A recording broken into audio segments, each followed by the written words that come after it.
today. There'll be a lot more on the phone, I think, but those of you that made it here in person, that is, I'll say, above and beyond. It's glad to have you. Now, welcome to the 7th meeting of CSRIC 5. We have one report that requires a vote and a number of reports where we'll have a status report. Not all the working groups that have been part of CSRIC, because a number of them have finished their work now. But the ones that have work in front of them, we'll hear from them today. We'll also be hearing at about 2 o'clock from Paul Steinberg. He's the chair of the Cyber Working Group in the Technological Advisory Committee. That's a committee that tends to get involved in technologies earlier in the life cycle. And they've completed some work on cyber, so on 5G and on software-defined networks that we thought was ready to be brought into CSRIC to do some more work on operational and engineering issues. And that's a model that we hope to keep going and to follow more in the future. So Paul will join us at about 2, tell us about the work he's doing in the TAC, and in particular the things that we'll be carrying over, we think, into the next CSRIC. There's some papers on the back table that I wanted to make you aware of. You're welcome to take them. One of them is the paper that the TAC produced on Internet of Things. And so please help yourself to those if you'd like. And now the other thing I'll say is that we are in the process of designing the next CSRIC 6. So if anybody has ideas that we should think about for that council, please let us know, me or Suzanne. Just send us an email with things that you care about and things we should be working on. So now I will turn it over to Chris. Oh no, I'm sorry. Even I got that wrong. We worked so hard to get that right. We worked so hard. Yeah. But I'm going to turn it over to the Admiral to make opening remarks. Thanks, Dave. Yeah. Well, thanks so much, and let me start with that last topic that Jeff addressed. The next CSRIC 6, will want to pick up on a number of things that the TAC started and get the cycle going between TAC working ahead of design and the kinds of issues, and when the technology gets closer towards implementation, then passing the baton over to the CSRIC to work on implementation. I think that recommendation from the TAC is so important because it recognizes the much more rapid cycle of innovation that is occurring in our vibrant sector and suggests that there should be a similar degree of agility in how we work together to ensure that we are out ahead of issues that, if not addressed early, would result in systems that aren't interoperable or would result in systems that don't support the public safety needs of communities and individuals. So looking forward to Paul's presentation today, and would also offer that the white papers that the TAC produced in this area are, while here in physical copy, are also available online in the TAC section of the FCC's portal. Welcome to the 7th meeting of the Communications Security, Reliability, and Interoperability Council under its 5th charter. I'd like to begin by thanking Teresa Hennessy and Comcast for Teresa's hard work and leadership of CSRIC over the past 2 years, first as the steering committee chair and then as the acting chair. Teresa, you just have been the model of what really makes a FACA work, that engine, that glue that pulls it all together. And thank you so much. The product of this very significant products of this CSRIC, in no small measure, are due to your energy, but also your leadership. So thank you.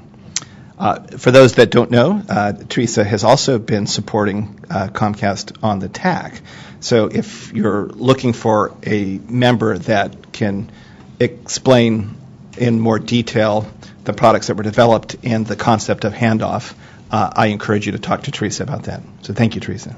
Yeah. So with that, it's my pleasure to welcome our new chair, Chris Sambar of AT&T, and our new steering chair committee chair, Allison Peacock, also with AT&T. Chris has a very significant leadership role within AT&T, responsibilities that include public safety communications and an array of others significant programs for AT&T. But Chris also is a Navy guy and a SEAL. Once a SEAL, always a SEAL, right? That's what they say. So the memo is that this CSRIC group is a tough group, and it takes a tough hombre to pull it all together.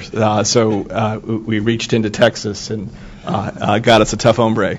But in all seriousness, Chris, your experience in both being places with teams that require assured access to communications to get the job done, and your current responsibilities as a service provider to make sure that availability to support consumers and to support public safety is at the highest level possible, I think gives you the perfect background to help this group consider the right issues, work together as a team, and produce products that are useful for the nation. So thank you so much for taking this on.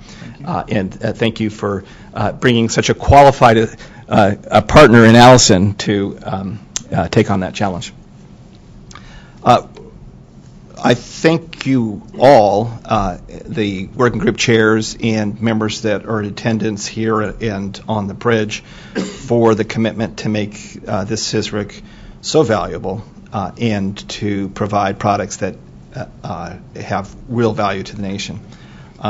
Today we'll be hearing from Working Group 4B, Jennifer Manner, with the final report for your vote on network timing, single source risk reduction. Synchronized network timing is a crucial element of communications network management. For call handoffs to take place between cell sites, or for time division multiplexing, or just sheer fiber optics trying to pick the signal out of the light noise, accurate timing is a must. And those accuracy thresholds go up as throughput goes up over media. So if it was important, it is now more important and will be even more important in the future.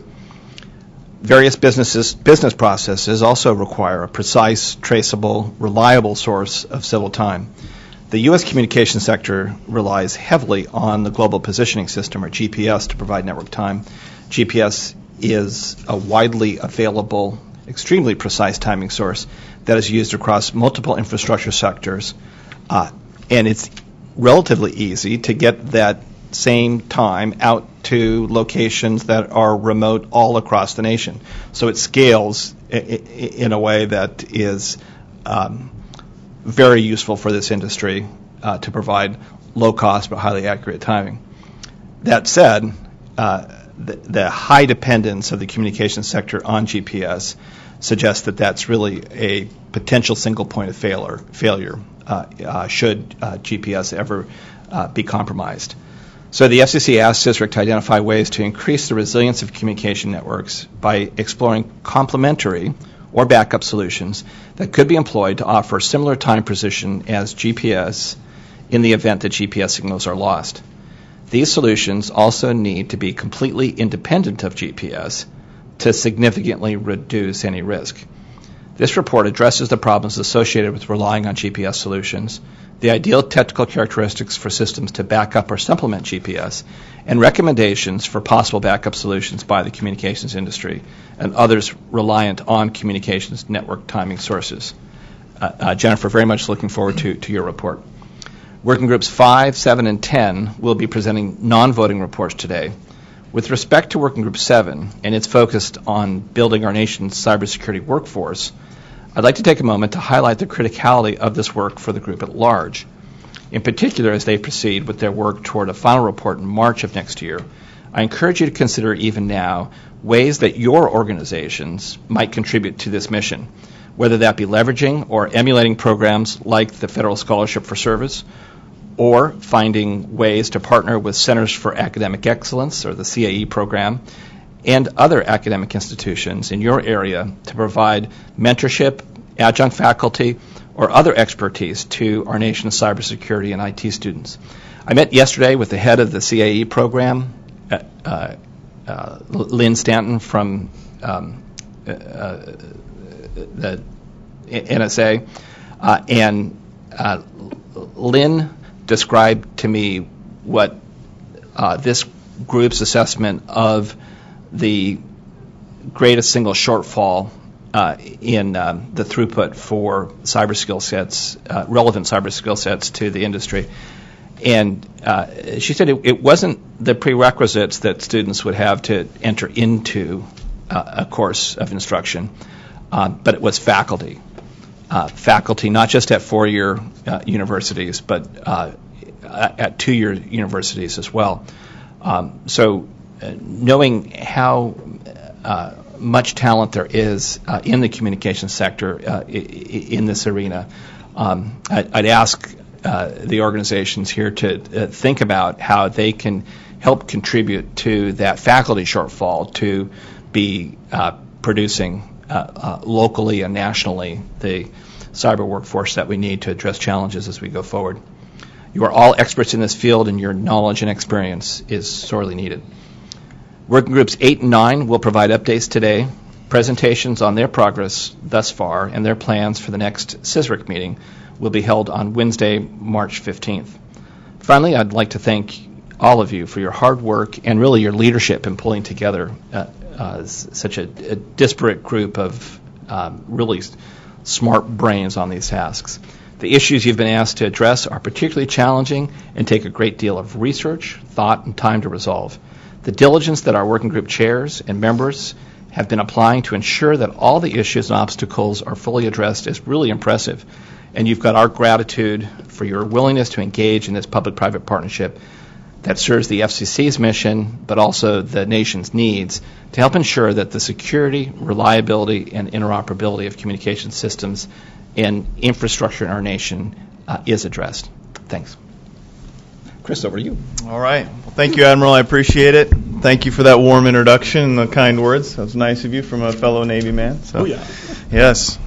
If I refer to him as Admiral and Sir all day, you'll, of course, understand why. That's been bred into me for many, many years. So I'm very excited to be here. I'm a 15-year veteran of AT&T. I've served everywhere from our network operations organization through corporate strategy, human resources, a retail organization, consumer, and a business organization. So I've had a breadth of different jobs, and I'm excited to be here with all of you. As the Admiral said, I learned many years ago, sometimes the hard way, that communications is what a lot of people live and die by. Through my line of work in the Navy, but also even today, whether it's a grandmother who needs to get a hold of the hospital or a first responder who's trying to get a hold of another first responder to resolve an issue, communications is very, very important. And so I'm excited to be here with all of you professionals, and I appreciate all the work that you're doing, and I'm looking forward to chairing the committee. So thank you very much, or the council, I should say. Just to reiterate briefly what the Admiral said, so some very important issues we're going to discuss today. And some of these, I'm kind of a simple guy, so I make these things real simple in my head. A network timing and SS7. Anybody who picks up a phone and makes a call or sends a text messages, if those two things aren't working, you can't make a phone call and you can't send a text message. That's SS7 and network timing. So we need to make sure that they're secure and that there's redundant systems to back up both of those. And so it's great that we're addressing that. Wi-Fi security, a salient issue. We know what happened with Deutsche Telekom and the bots, and if not, we could talk about it a little bit later. But unsuspecting people whose routers weren't near as secure as they should have been, and some maybe a company that could have done a little bit better job with that, and it caused quite an issue throughout the world in a number of different countries. Public safety answering points, we had a recent issue with that. Those were the 911 calls come in the United States, and there was a denial of service attack. You're probably familiar with that. where some folks figured out how through Twitter to get some people to tap on their phones unsuspectingly, and then their phones would make calls to 911 answering points, and the people had no idea their phones were making those calls. And they were flooding public safety answering points. And that sounds bad if it's just in one location, but actually it was 3 different locations. It was across the entire country, from Washington to New York City down to Texas. So these are really real issues. This cybersecurity threat is something we all grapple with now, and we're going to continue to grapple with, because unfortunately there's some bad actors out there who want to do bad things. So great that we're addressing those issues today. Priority and preemption, one that's near and dear to my heart at AT&T. I do work in public safety, as the Admiral said, so I'm very interested in priority and preemption, how we address those issues, who gets priority, who gets preemption, and those are evolving topics, and they'll continue to evolve, so it's great that we're addressing them here today, and we'll continue to address them, I suspect, into the next CSRIC meeting. So today, as the Admiral said, we will vote on Working Group 4B, and we will have a presentation from Jennifer Manor on that, and that's network timing single source risk reduction, and she'll give us some great recommendations for how network operators around the world can address those risks.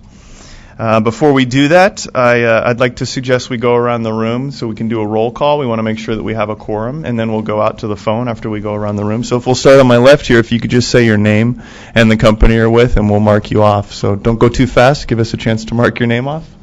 And we'll start over here, sir. It's working? Yeah, it's Wayne Payson, Federal Reserve Board of Governors. Hey, David. Francisco Sanchez, Harris County Office of Homeland Security and Emergency Management. Dorothy Spearstein, representing the National Association of State 911 Administrators. Mary Boyd, West Safety Services. Brian Joseph, CTIA. I'm Megan Brown, here for Maureen McLaughlin for Iridium Satellite. Robert Morris here for Kyle Mulady of Verizon. Mark Paese, Department of Commerce, NOAA. Andy Scott filling in for Bill Check and CTA, the Internet and Television Association. Sam Matheny with the National Association of Broadcasters. Thibodeau from Insight. Jennifer Manor, EchoStar. Bob Gessner representing the American Cable Association. Good afternoon, Steve Sauter, former director of Fairfax County 911, and that I retired 2 weeks ago, so my first time present without my uniform. You still look good. Look good. Scott Weber, Charter Communications. Susana Lopez, I'm filling in for Dana Gulab from PBS. Teresa Hennessy, Comcast. Allison Peacock, AT&T. Suzanne Cameron, FCC. Jeff Goldthorpe, FCC. All right, if we'll go out to the phone now, if we can just have you introduce yourselves one at a time and your company, please. Tony Cole, Tim Walden. Tim Walden, CenturyLink. Joel Molinoff, CBS. Andy Ellis, Akamai. Richard Perlotto, Shadow Server.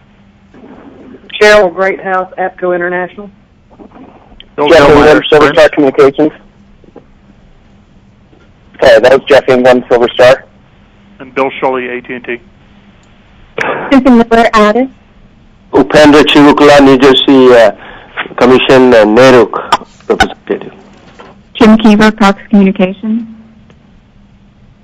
Ryan Daly, AT&T.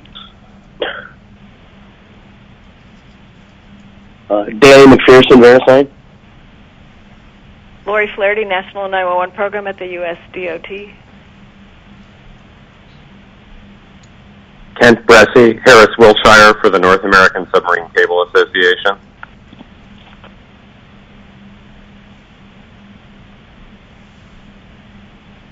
All right, anyone else out there that we missed? Give us 1 second. We're counting out to make sure we have a quorum.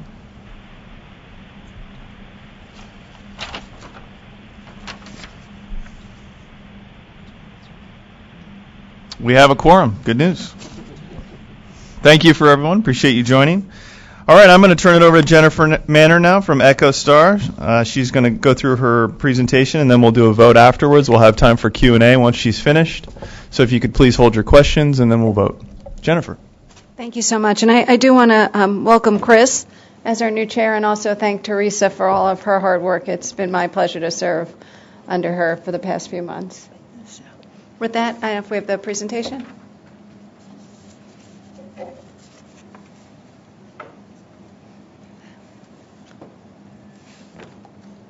I did something. Suzanne, I did something.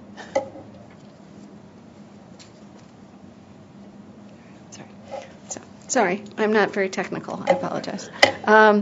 Which is surprising on the topic that we're doing. But working Group 4B, which was my honor to have the opportunity to work with a lot of great people who I'll introduce you to in a second, had the objective to provide a report on recommendations on acquiring and implementing backup precision timing solutions that are independent of GPS.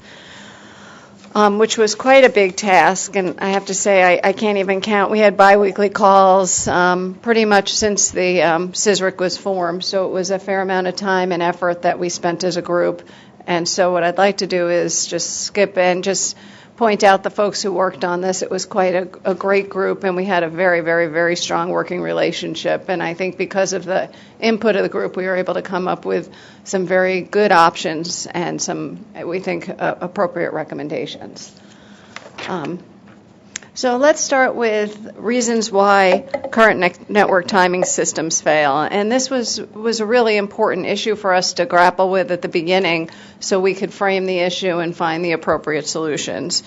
So there's really a number of reasons, from space-based effects such as solar flares or other disturbances, space weather, interference, which we looked at both from an unintentional and an intentional perspective, because of course we are seeing more potential cases for potential interference. Failure of upstream time sources, both deliberate and accidental, and of course something we're seeing more and more of, spoofing. We then spent a fair amount of time looking at key characters for adequate backup. And we had a fair amount of debate, but I think at the end of the day we were really able to focus on 4 key areas that we thought were critical to ensure that we had adequate network timing, and that was redundancy. Right now many networks are focused solely on GPS and don't have the adequate redundancy.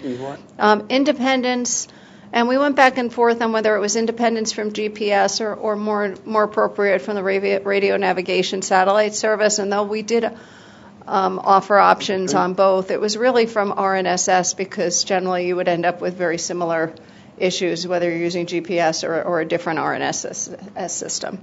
Increased resiliency, and of course, very importantly, the appropriate level of accuracy for application. We had folks from a number of different technology companies and industries represented on our group, and we really heard from folks that there were different levels of accuracy that you needed depending what you were using the network timing for, so that was also very specific.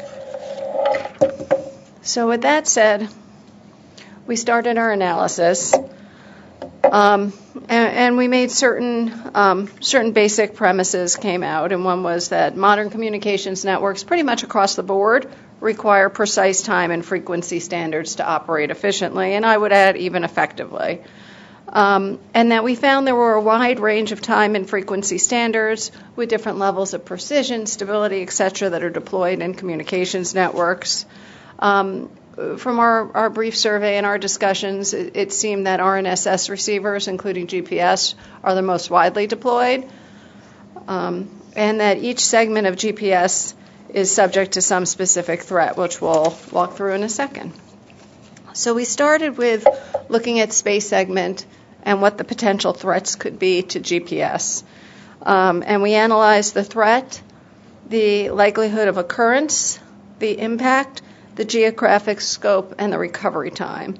And some of them were pretty significant, as you'll see, but had very low likelihood of occurring. Others were very likely, but probably didn't have much of an effect. So the chart that here demonstrates things from a jamming event, which we thought had a moderate case of occurring and could have a very high impact, but might be a very localized threat, maybe to a very small geographic area, with potentially a very short number of hours or days time for recovery, versus something far more impactful, like a geomagnetic storm or a direct impact of a coronal mass ejection.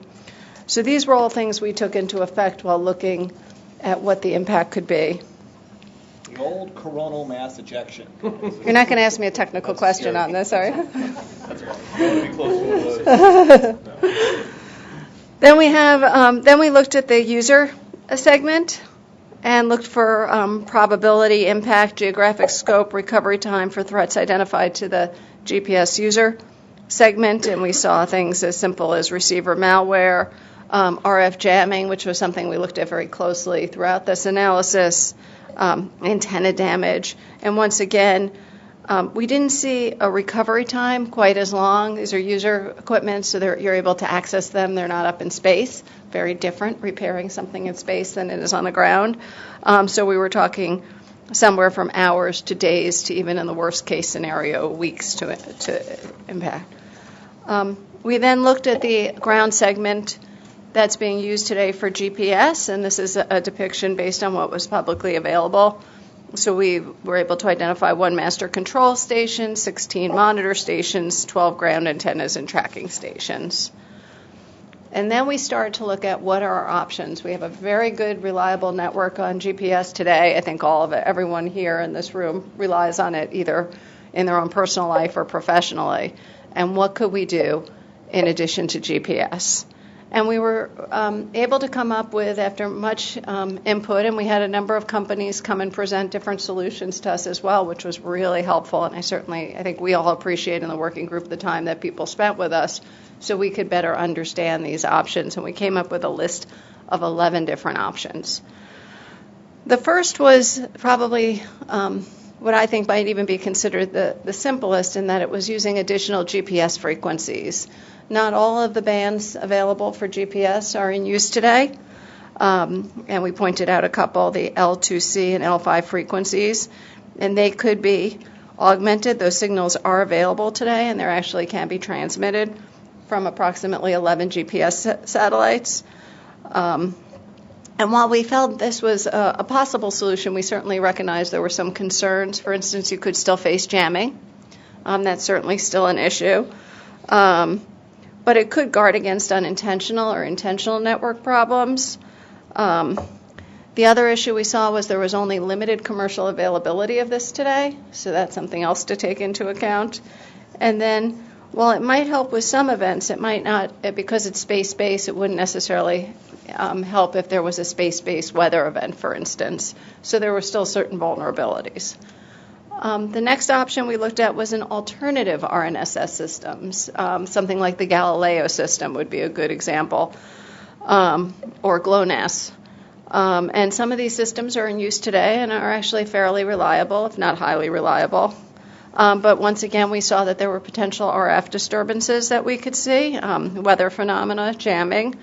But it was an alternative, reliable source.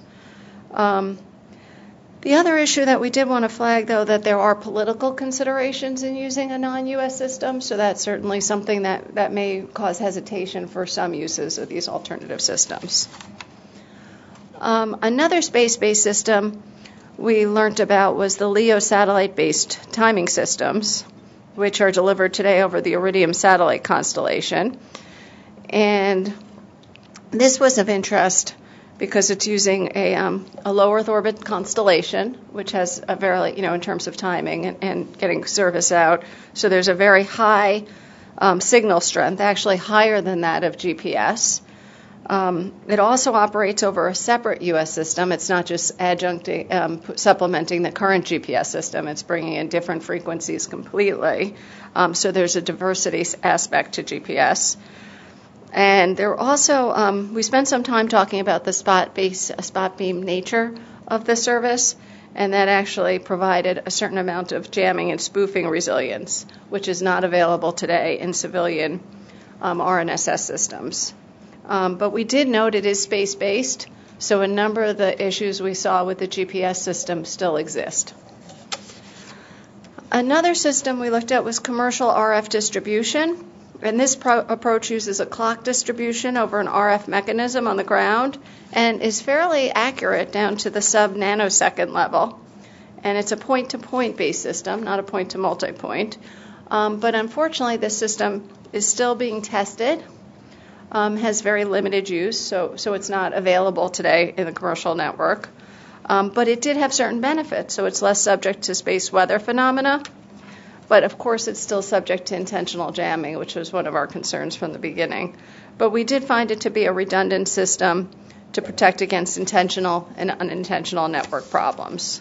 And Jennifer, that would be over frequencies that can be received by a commercial GPS receiver? Well, you could, yeah. Okay. But it might be in totally different frequencies as well. But I see. But there is a frequency assignment that would support this now? Yes.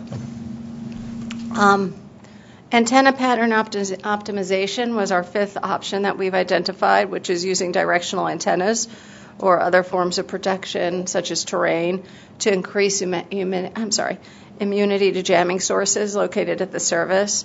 And this could be something as simple as raising the elevation angle cutoff to 15 degrees. And you're able to protect with antenna technology for the Earth station. This is at the ground station level of the GPS system. This is available today commercially, and so it would provide an added protection to GPS systems against unintentional terrestrial interference, but it doesn't address many of the problems we saw, such as space weather issues, network issues. It doesn't provide additional immunity to jamming or spoofing. And we did flag with the commercial availability of drones that it becomes the barrier for an airborne attack has been lowered, that we weren't sure how protective this would be against intentional interference. 6 was navigational message authentication, or NMA, on L2C, which is using the GPS signals. So basically adding NMA as a means to mitigate spoofing attacks on GPS devices using the L2C frequency bands. This would, however, require some cost. It's not yet available, was part of our issue here, but it is under development. We do think it's promising, but it would require the deployment of additional receivers or replacement of existing L1 receivers with a dual mode version that is supported both the frequency bands. It also didn't address all of our concerns with regard to mitigation of a jamming attack, poor penetration of GPS into buildings, and some of the other issues that we've seen, but certainly very promising. Number 7 is sync over fiber. This is a very early technology that's still largely in development. So a lot of what we're putting here is stuff that we understand it's heading to, but there isn't much use yet that we've been able to find. Essentially, it would be transporting very high precision time and phase synchronization over fiber using a precision time protocol or similar protocol. And there's also another proposal under development for the future as well.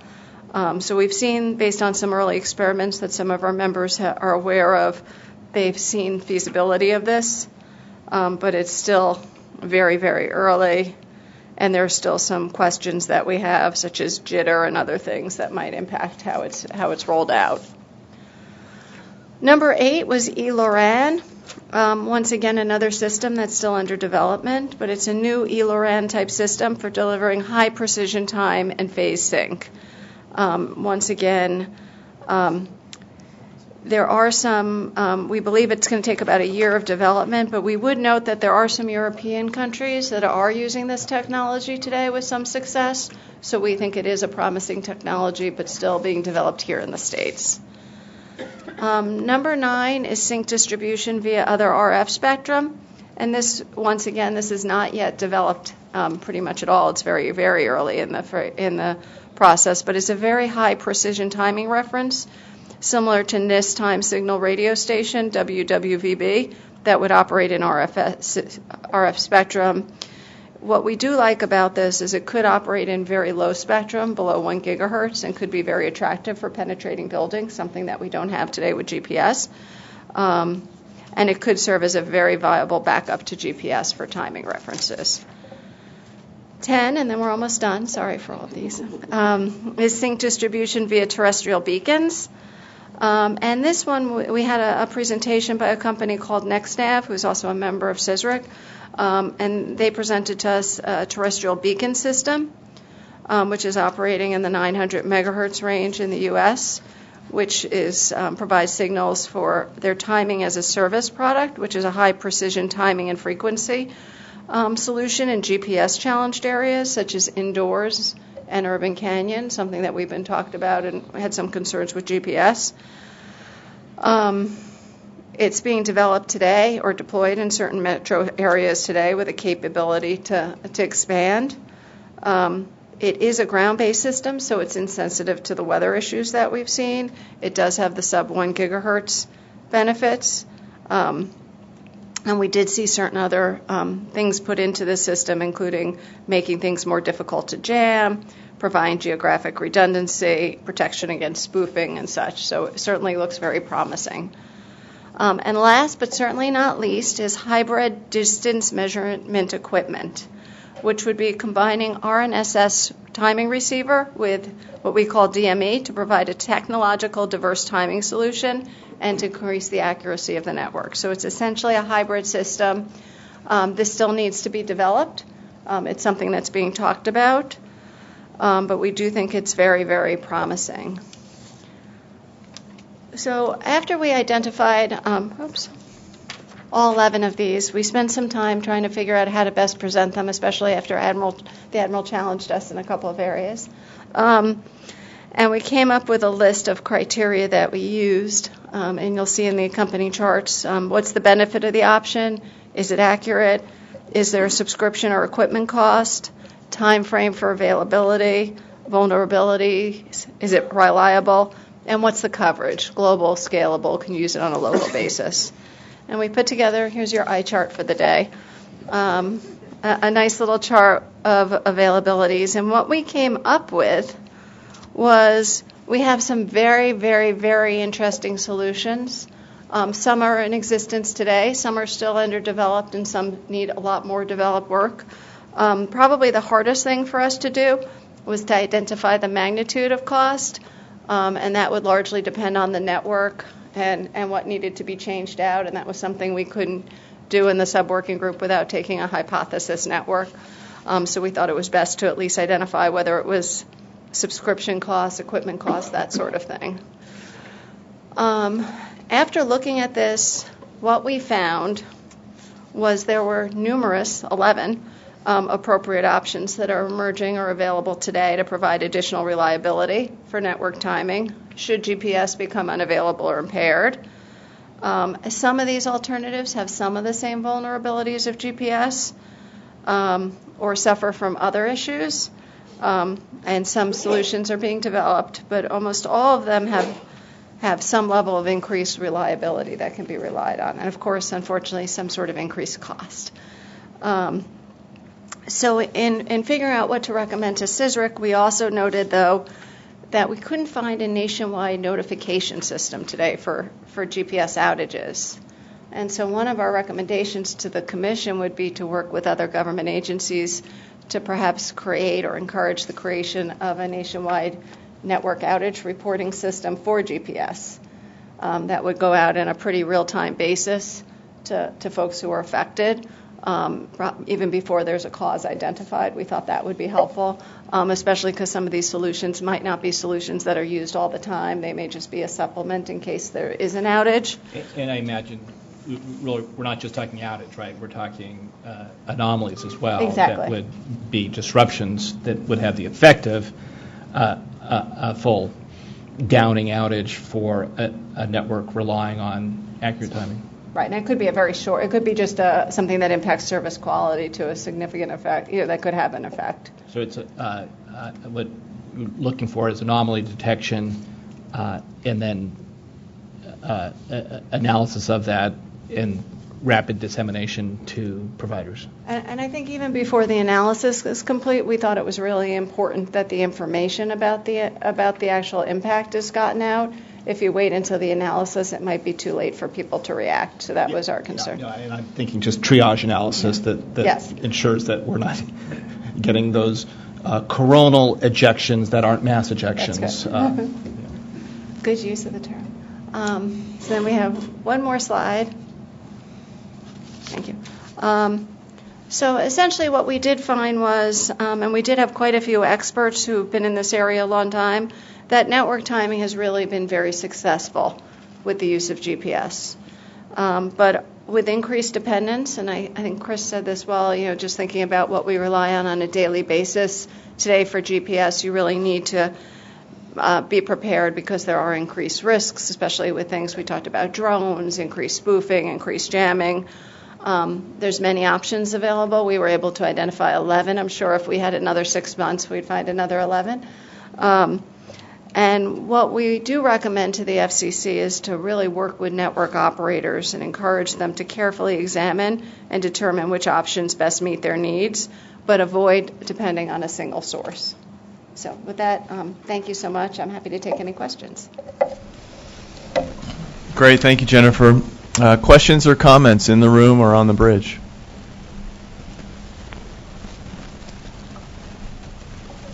I don't see anyone's name tag turned sideways, so there are none in the room. Anybody out there on the bridge have a question?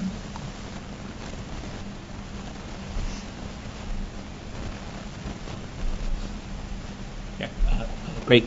Jennifer, superb work by the group, both in the identification of the potential solutions, but also the identification of the dependencies and the multiple workarounds. And I think most significant, the importance of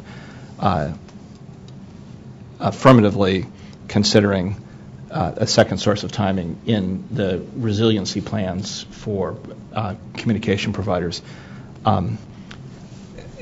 Where agencies or critical infrastructure sectors today need that level of resiliency, is it safe to say that providers that provide communication service for critical infrastructure sectors could include that as an SLA? Yeah, I think that we would strongly recommend that, yes. Okay. And then the last 2 points, it strikes me that it would be very useful for the FCC to share this report, to send the report to the Precision Navigation Timing Executive Committee. I'll be representing the FCC at the PNT-XCOM in January, and with the group's vote here, I'd like to send that, since it's a public record then, to the PNT-XCOM. I also think it would be useful to send this together with ADIS to 3GPP for consideration as 5G standards are being created. Would both of those make sense? Yeah, well, I think our group would strongly support that, I think. Great. Okay. Thank you. Yeah. Thank you very much. I commend high-quality product, and you guys have done a great job. Okay, one last call for questions or comments. So, Jennifer, 20 members contributed to this. You all did a fine job. I know personally I learned a lot, and we appreciate all the recommendations. So we'll now move to a vote. The vote will be simple yea or nay. The vote is to provide the final 4B report of recommendations on acquiring and implementing backup precision timing solutions that are independent of GPS and submitting those final recommendations. All in favor say yea. Yay. Yay. Yay. Yay. Yay. Yay. All opposed, nay. All right, the report is approved for submission. Nice job, Jennifer, and thank you to the team. Thank you, everyone.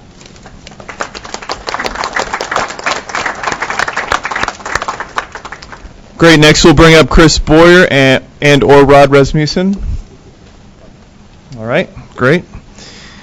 They're going to give us a readout on the status of their working group, cybersecurity information sharing. Not be a vote today, but a status, which we will plan on voting on this in March. Yes, so I'm Chris Boyer from AT&T. I know many of you from previous presentations here, so I'll give a quick update as to where we are in Working Group 5. So there should be a slide deck. The first slide, I just wanted to, since we have a new chair and some new members here today, I thought I'd do a quick rehash as to the timeline for Working Group 5. So here's the button. So the first slide lays out the charter for the working group, which was really to talk about ways the council can encourage the sharing of cybersecurity information between companies in the sector.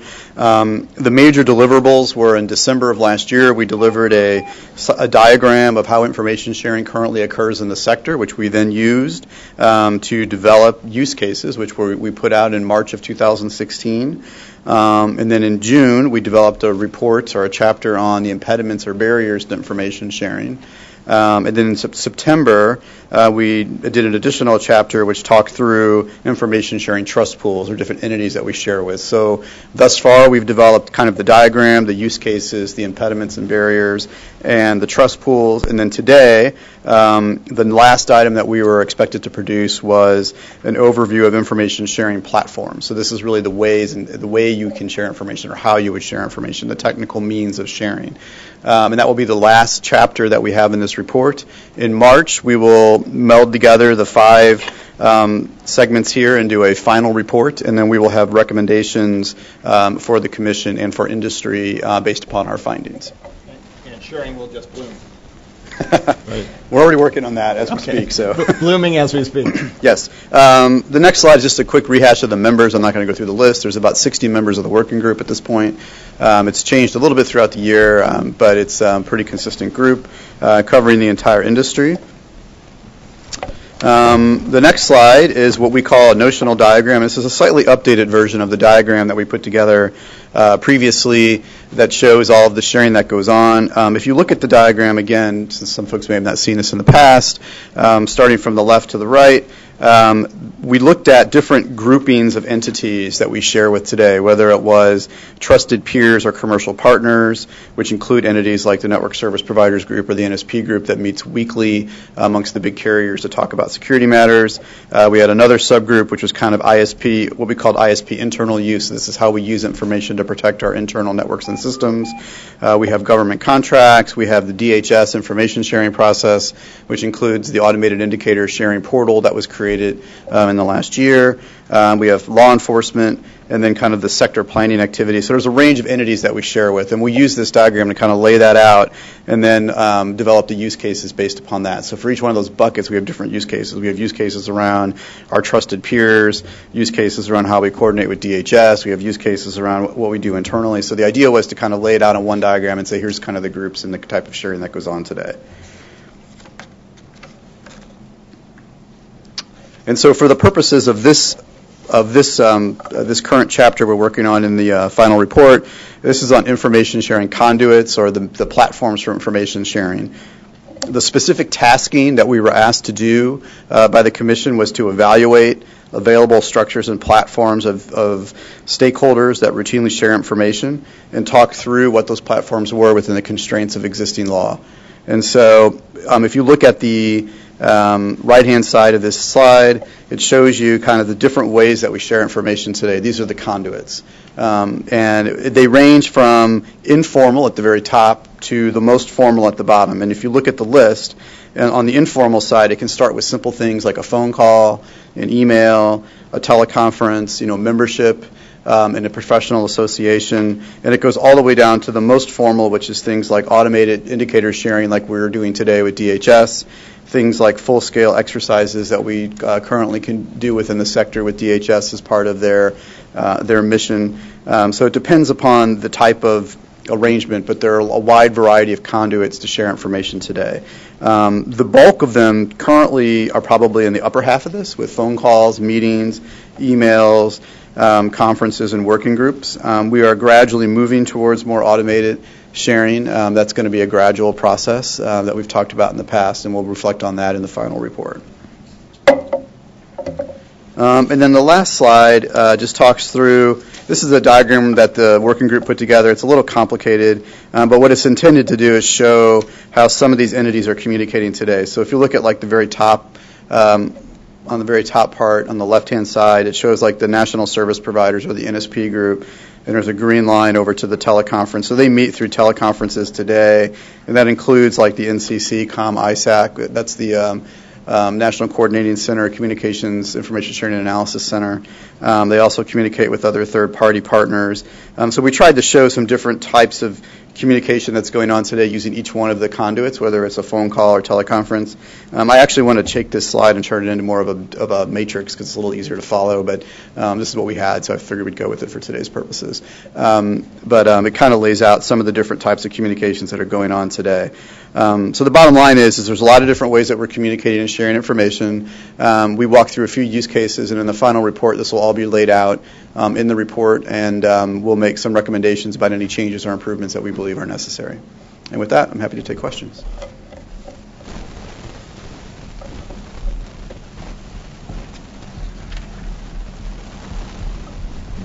Great. Thank you, Chris. Any questions from the phone or here in the room?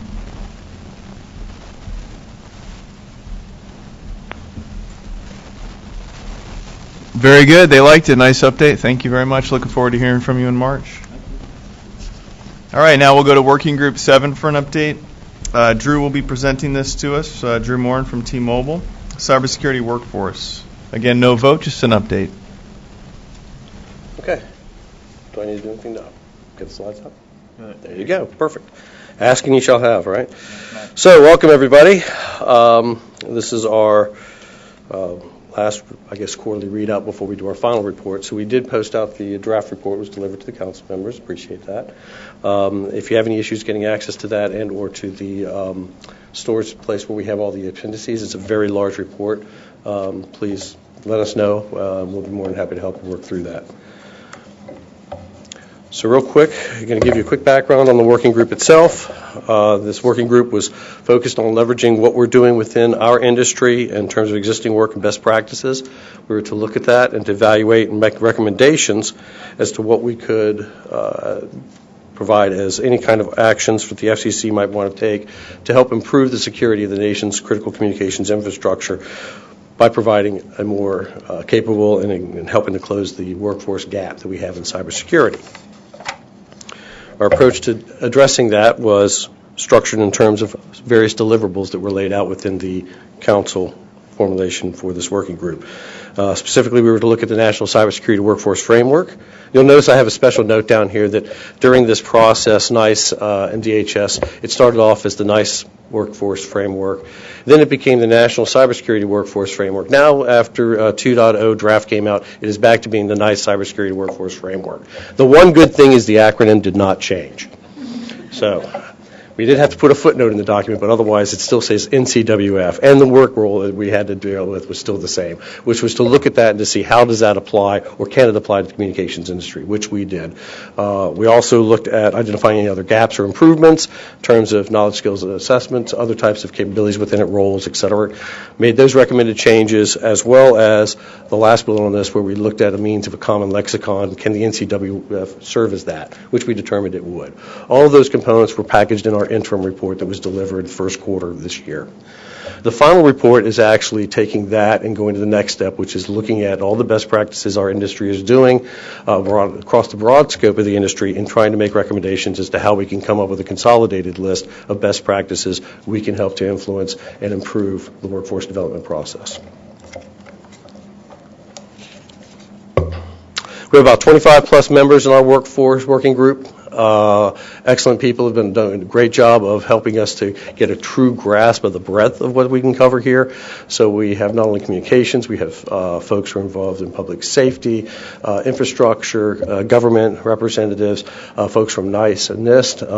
It's been very helpful because that broad spectrum, we even brought in folks from the financial sector. So they were very helpful in terms of they were a little bit ahead of us and what they have done within the Cybersecurity Workforce Alliance framework, and we were able to leverage their work. Made it a lot more efficient for us to move forward on. So as I mentioned, March 2016 we delivered the interim report. The draft for the final report was delivered this quarter, and the final report is due in March 2017, and we are actually a little bit ahead of schedule to be able to get that done, so we're pretty excited about that. We do look forward to receiving any comments from you on the draft that was submitted. Our approach to the final report was to leverage the diversity of our work group So we looked at the various components that represented, and we leveraged what we called internal segments and external segments. Industry, public safety, and academia we consider to be people who are really directly into our community. External segments, influencers, if you will, federal and state, and the financial sector more from the standpoint of their experience.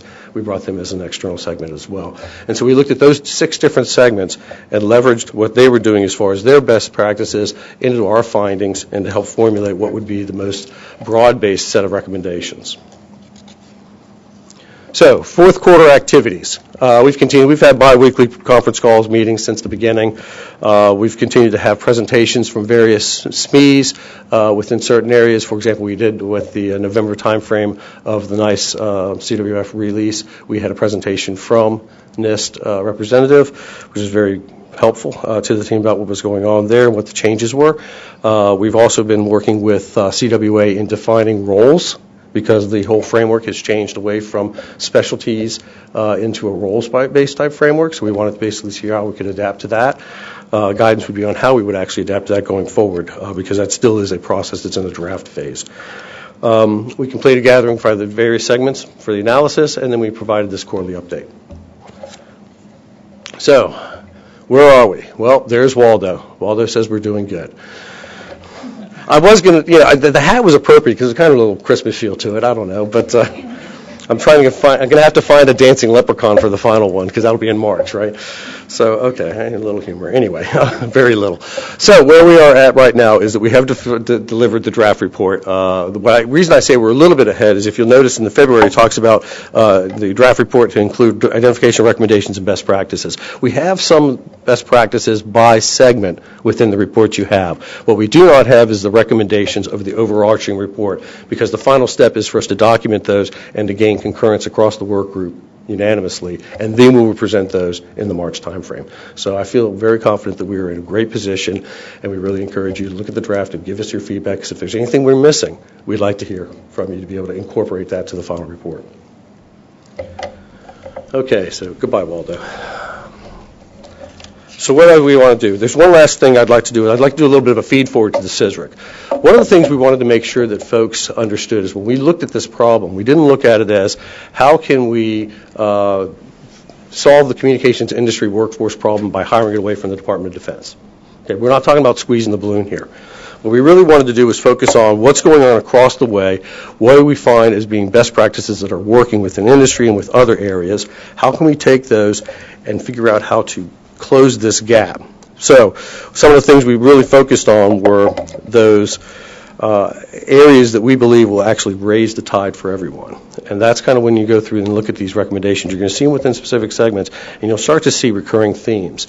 The President's Commission had recently reported out a series of different recommendations, and some of them were related to workforce development. The scary thing was most of those recommendations, obviously we didn't talk about how many people the President should hire, but most of those workforce recommendations were aligned with where we are going as far as you'll see in this report. There are a couple other ones, and actually Admiral Simpson kind of took my thunder here because he already mentioned one of them, which is the biggest challenge the academic community has raised to our attention is they do not have enough teachers. They do not have enough people to do this instruction. And the beauty of it is that we have a lot of people skilled in the art.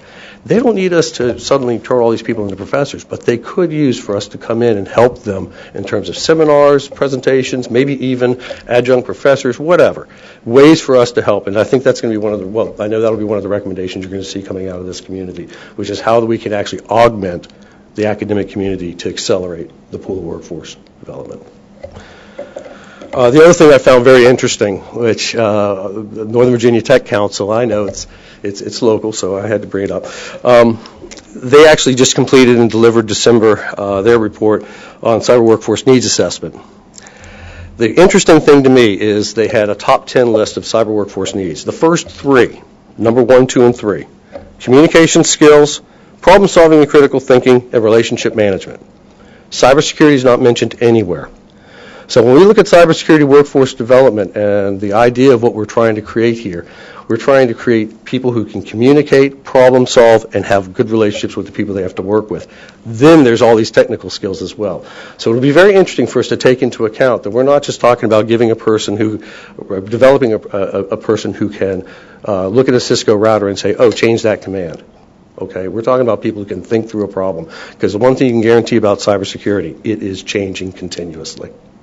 So these are some of the things we'll be looking forward to. I wanted to give you all a heads up because when this final report comes out, there's going to be some things in there you're going to look at and say, oh, wow, why are you saying that? But that's why. Okay? So, I always like to kind of give you a heads up as to what's coming. Was it tell them what you told them? No, anyway. Next step activities. Finally, continue the process of editing, integrate whatever comments that you all provide back to the working group, and consolidate these best practices into a top 10 list. It may or may not be 10, maybe more, maybe less, but you can guarantee that those recommendations are going to be actually broader in nature than just communications industry narrowly focused. They'll be applicable to us, but we're trying to make something that we believe is actually universal that we can leverage, because the academic community is not just in a vertical. They are universal, what they're trying to provide us. So hopefully that wraps it up for me. Are there any questions?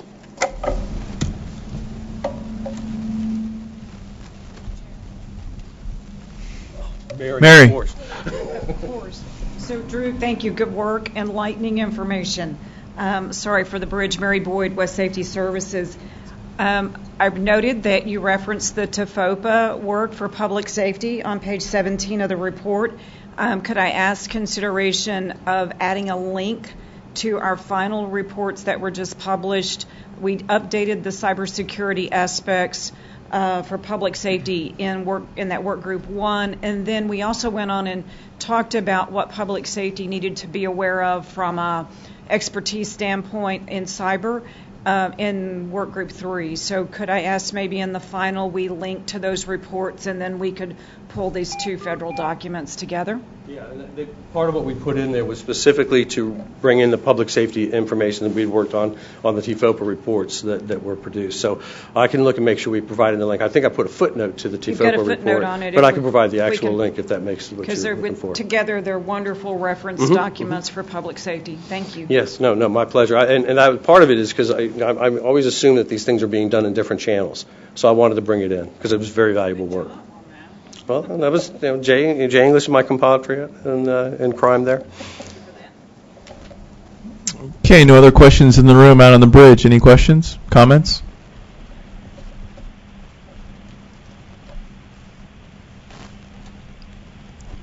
Okay, Admiral Simpson. Mary, thanks for bringing up TFOPA in that. And we learned from TFOPA, but really from engagement with PSAPs all across the country, that cyber skill sets are a particular challenge right now for our nation's public safety answering points. That just as the systems are shifting over to IP backbone, no one magically shows up on the doorstep of the PSAP and said, here's your cyber expert. So there's a real need for the institutions that are local that can provide a degree of expertise in an affordable way for public safety entities like PSAPs. So PSAPs are really representative of a larger city, town, county challenge, which means that the 2-year college, community college aspect of the the Cybersecurity Centers of Academic Excellence is particularly relevant to how we achieve cybersecurity resilience, preparedness where it matters locally. And I very much encourage the linkage between that report, but also would like to highlight for this group as you pull this together for your final, the Cybersecurity Centers of Academic Excellence, that program that provides a certification for universities and 2-year institutions where they are then evaluated to have met the criteria that is set aside for CAE. That CAE certification has in the past been oriented around federal security agencies, national security agencies. And there's money available this next year to expand the CAE certification program to include critical infrastructure industries and the state and local sectors. So it would be very timely and relevant for the communication sector to provide an input as to what that criteria for designation as a CAE would be, and if, in fact, there are unique elements there that would say that in order to be certified as a CAE for public safety communications, then the curriculum needs to have TDOS and needs to have camera trunks and PSAPs and LMPA and MPAC aspects unique to this sector. It would be a very low-cost, useful opportunity for the sector to leverage other people's money, in this case federal money that's going to be spent anyway on expanding the CAE program. A well-timed, well-positioned input to that would ensure that that federal money that's going to be spent anyway is reducing risk in this area. Okay, well, that's well advised, and actually I think the TFOPA report highlighted certain roles within public safety and the types of training, not specific to a TDOS-specific attack, but the types of training that telecommunications operators would need to have. And but folks the of that TFOPA report didn't have workforce specifically in mind, and of itself won't move the needle one iota for adjusting CAE. So I'm trying to help you here, Drew. No, I understand. You want to get federal money that's going to be spent anyway to benefit this sector. Write the report in a way that will move the needle on CAE. Well, we can, and we've been engaged with Lynn Clark from CAE, and so I'll reach out to her and we'll make sure we understand what will help her to get those things moving. Okay. Because there's aspects of that regard. Thanks. Okay. Drew, if I could, Steve Sauter again, Fairfax County 911, and had good fortune of being the chair of TFOPA. Mary, thank you for your comments, and Admiral as well. One of the things that we commented on in this room 2 weeks ago when we adopted the final version was the broad term of cybersecurity in relation to specifically 911. And there is an undercurrent of concern within the TFOPA group that as our elected and appointed officials begin to appropriate monies to deploy next generation 911, when the title of cybersecurity is raised, that we think there's a tendency to say, well, IT's got that, or Google's got that, or Apple will take care of that, or AT&T will take care of that, and we don't want that to happen. We want them to be keenly aware that within the 911 community there is, although under the broad umbrella of cybersecurity, nevertheless the specific needs of the infrastructure that supports both the current and the future next generation of 911. Yeah.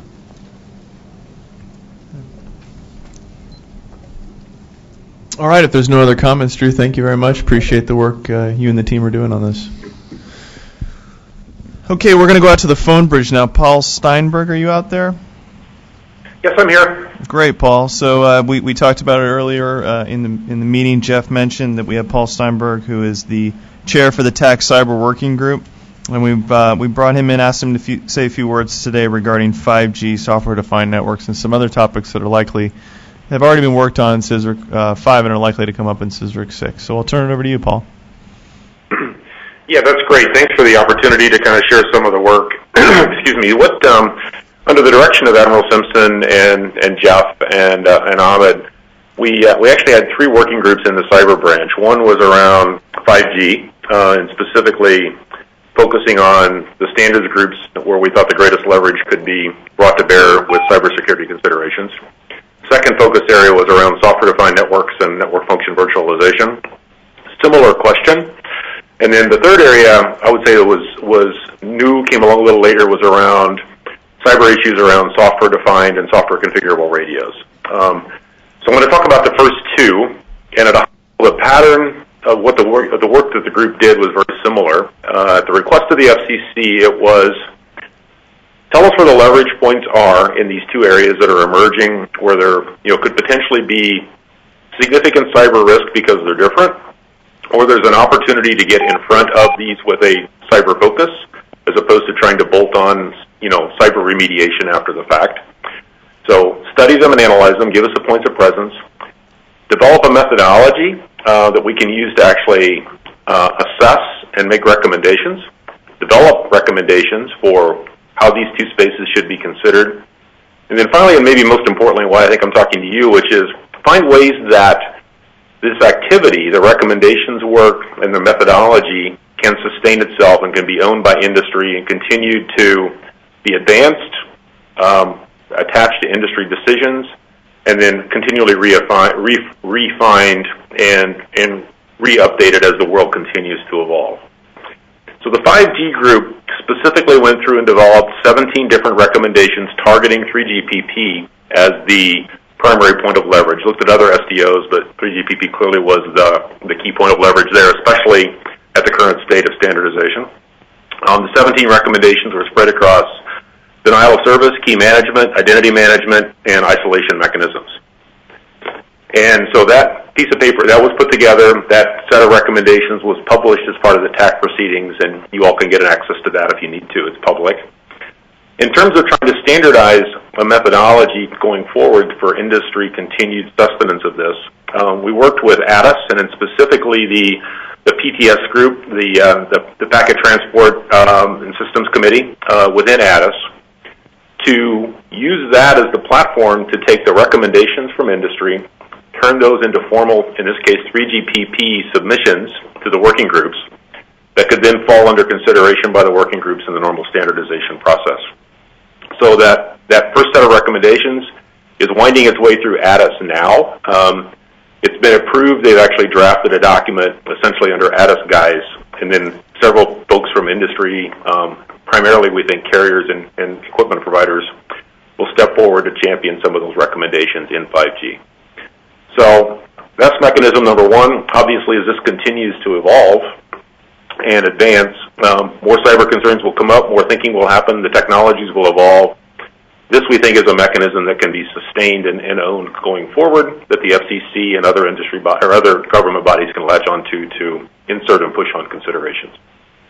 Switching to software-defined networking and network function virtualization, almost the exact same thing happened there.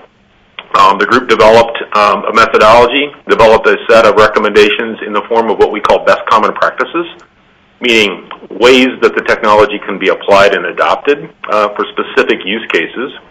And we piloted that exact methodology by initially focusing on what we think as a group was probably one of the most prevalent applications for SDN and NFV, which was the software-defined WAN. In this case, identifying specific best common practices.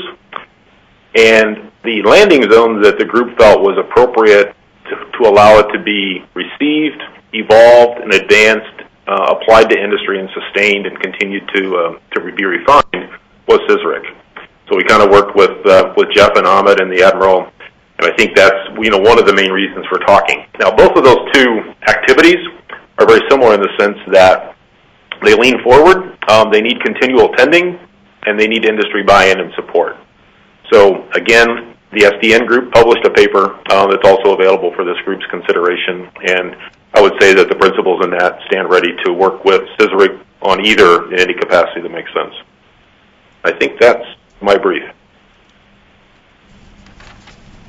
Great, thank you, Paul. Appreciate it. I'll open it up for questions, comments, and then turn it over to the Admiral for a few comments. Anyone on the bridge? Admiral? Paul, thank you very much for the work of your group.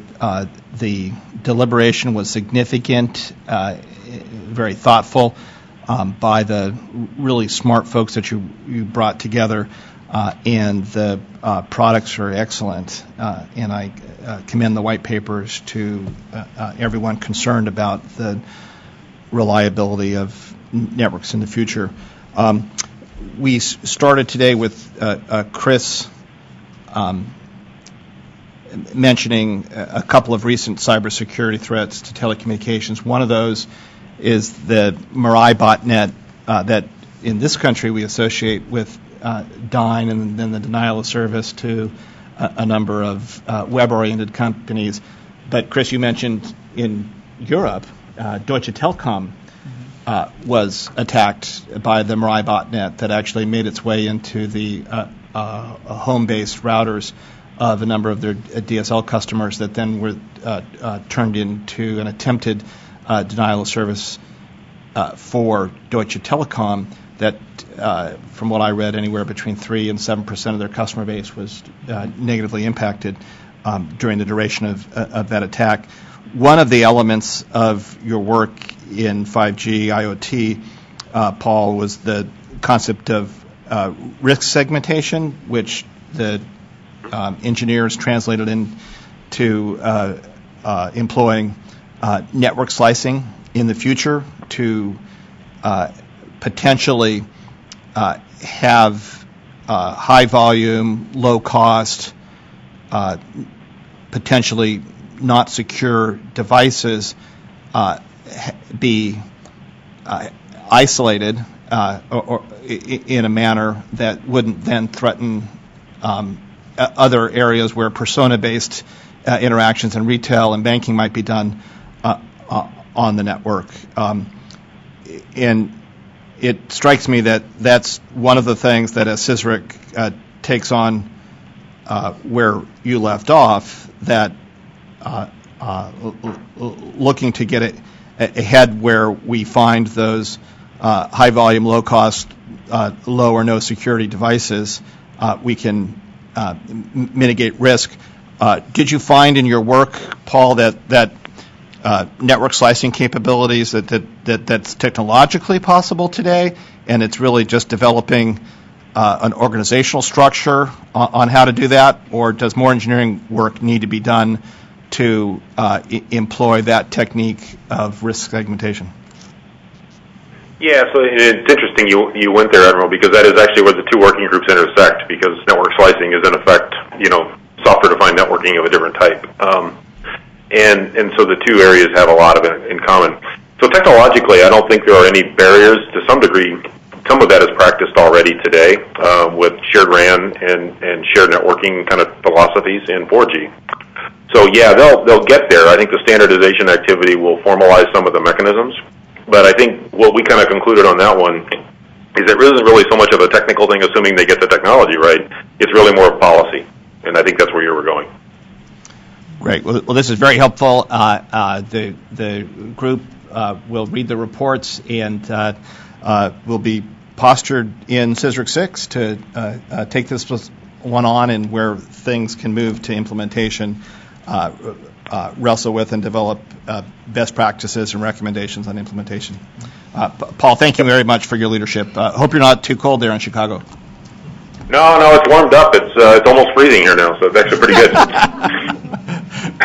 Thank you, Paul. So, yeah, actually, I noticed something interesting on the train the other day. I had never seen this before, but the tracks where the switching stations are actually at, they get so cold that they actually don't work. So I actually saw the track rails literally on fire. They actually spray some kind of oil on them, and they burn them on. They let them on fire to actually keep them warm. It's a little eerie when you think you're going over that, though. I'd say something silly about the maintaining security and availability of the control plane, Paul, but those switching nodes, very important to be reliable, right?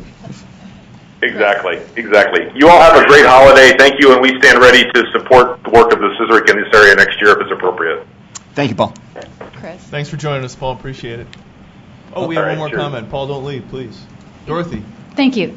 Paul, listening to your comments, I just wanted to point something out. I don't have a question. I just have a comment to share with the group. Looking at it from the 911 standpoint, as a representative of the 911 community, when we're talking about next generation 911, we tend to think of it as the ecosystem of 911. So this embraces both legacy and the IP future.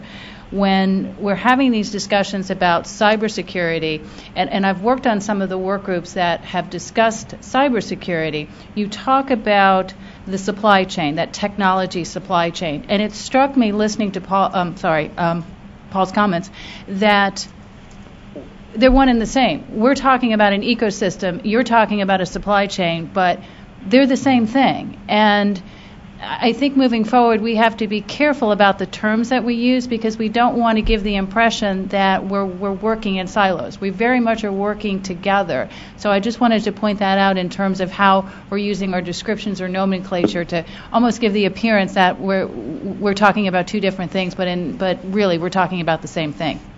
Yeah, Dorothy, if I could, great observation. And supply chain risk absolutely is a part of that larger risk universe that needs to be addressed. We are working affirmatively, proactively with the industry on supply chain risk, ensuring that we are identifying best practices for how communication providers can organize their supply chain risk management programs and insider threat programs as well. We were just asked by ACA, Bob, to meet, and we'll be doing a webinar with many of your members in January to do a deep dive around best practices for supply chain risk. And thank you for asking to do that with us. Spot on, and we can't not include supply chain, both supply chain in the provenance of hardware and firmware, but also supply chain in the provenance of code as it's developed and then introduced into our critical systems. Couldn't agree more. Paul, any comments on that? No, I couldn't agree more. It's and you know, as you know very well, the supply chain provenance is almost entirely difficult to unwind from physical to half the world is virtual and the other half is becoming virtual. So that makes it even more complicated. Good. All right. Thank you, Paul. Sure, we'll be working together again soon. Another question out there? No? Okay. Great. Let's move on to Bill Reedway. We're going to get an update now on Working Group 8 Priority Services. Bill? Thanks, Chris. Bill Reedway from New Star. Originally, our project plan had us providing you all with a voting deliverable today. Our plan to get to this point actually presumed some engagement with the FirstNet folks, which in turn presumed some progress on the selection. Since that got delayed out a little bit, we made the determination that we'd maximize the use, the length of the CSRIC 5 charter, and provide you with that voting deliverable in March. And today, take you through just a quick update in terms of where we are and a bit of a preview of the contents of the report that you're going to be seeing. We did do a draft report in June of this year. Anybody that hasn't received a copy of that and would like to get a little bit more detail about what's coming, feel free to reach out. As I say, over the next 3 months, we'll be doing a deep dive on some of our last remaining topics, and again, hopefully get some time with the folks at FirstNet to solidify some of our assessments. So let's see. Just as a reminder, Working Group 8's charter is to provide a priority services framework that takes into account the rapid progression from TDM networks over to IP. As a means of making sense of all this, what we very, very quickly did was broke our framework down into a couple different levels to talk about what the user aspects, network aspects, application aspects, each of which I think can provide a foundation for future research as we talk about the CSRIC 6 charter.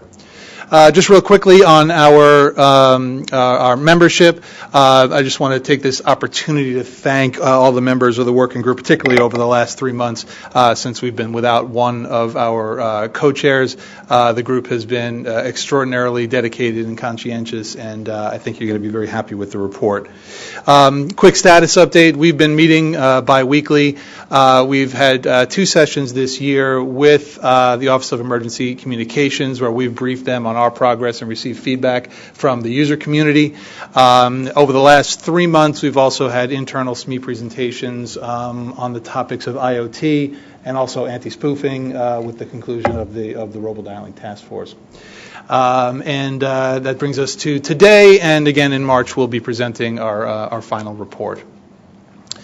I mentioned our 3-layer framework. This I presented last week, or last council meeting, I should say, the outline of our paper that we put together in June and which is being enhanced with our remaining topics. And again, if anybody's interested in seeing that early, feel free to reach out. So just to provide a little bit of a preview, as I mentioned, we think about this in terms of how's the user community going to evolve, how is the application community going to evolve, and what needs to happen on the network. And our recommendations are organized in that framework. First of all, with respect to users, the programs as they exist today for priority services have several 100,000 folks with access. There's no obvious strain in the system right now, but thinking about this from a future-proofed point of view, there are a couple different things that can dramatically grow the base. A couple of those are event-based.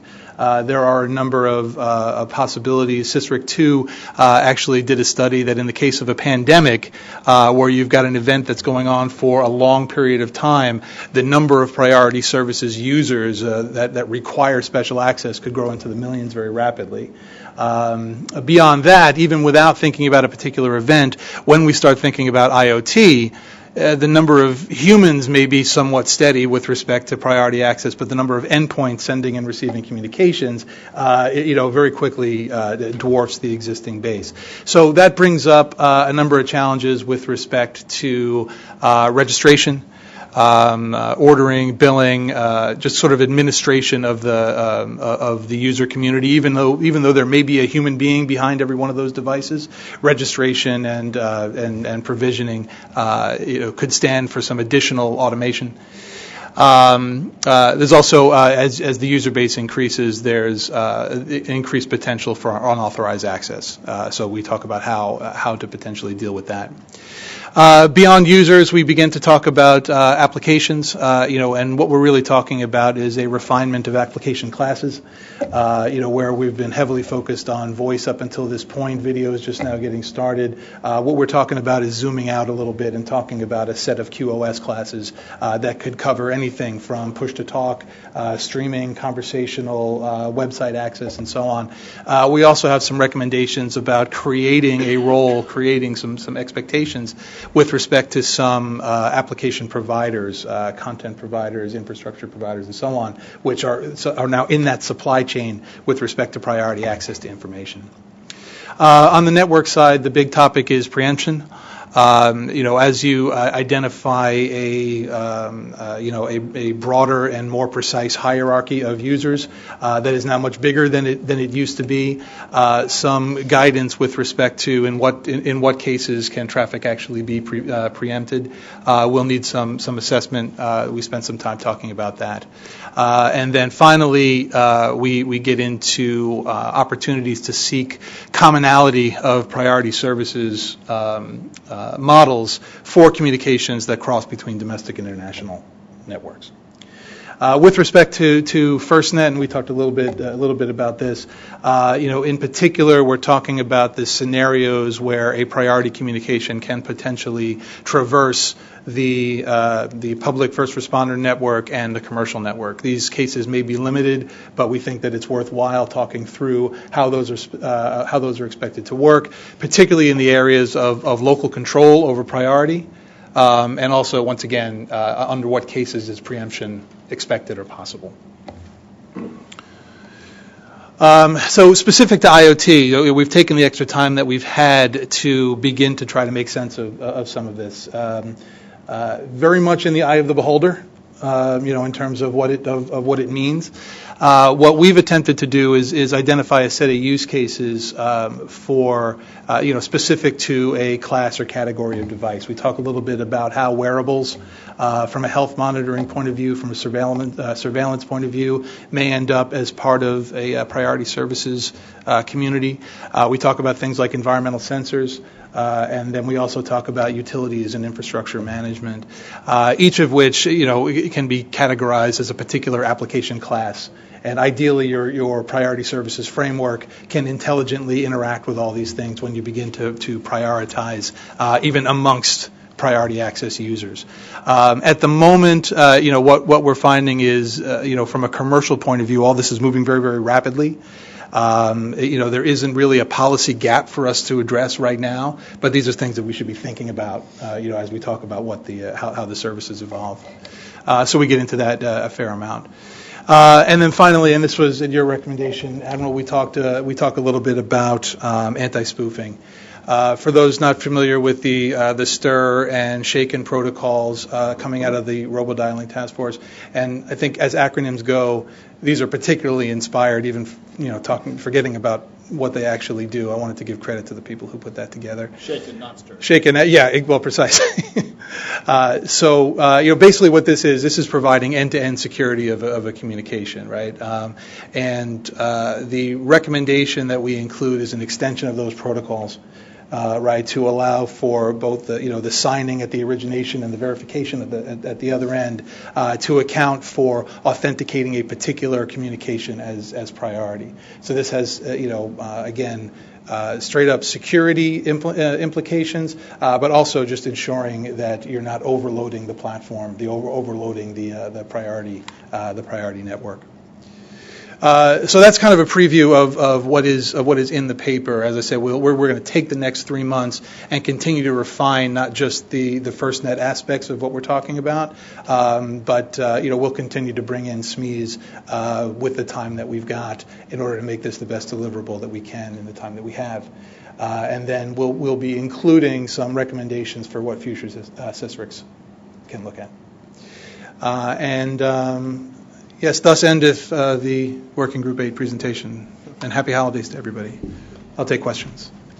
Thanks, Bill. I think some good work by the group so far. Provocative questions in here about priority services, how they'll evolve on packet-based networks, and where priority and preemption will live, and how it'll be assigned at the individual device application levels.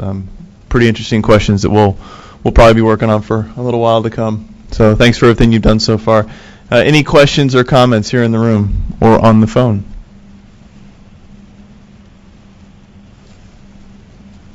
Admiral?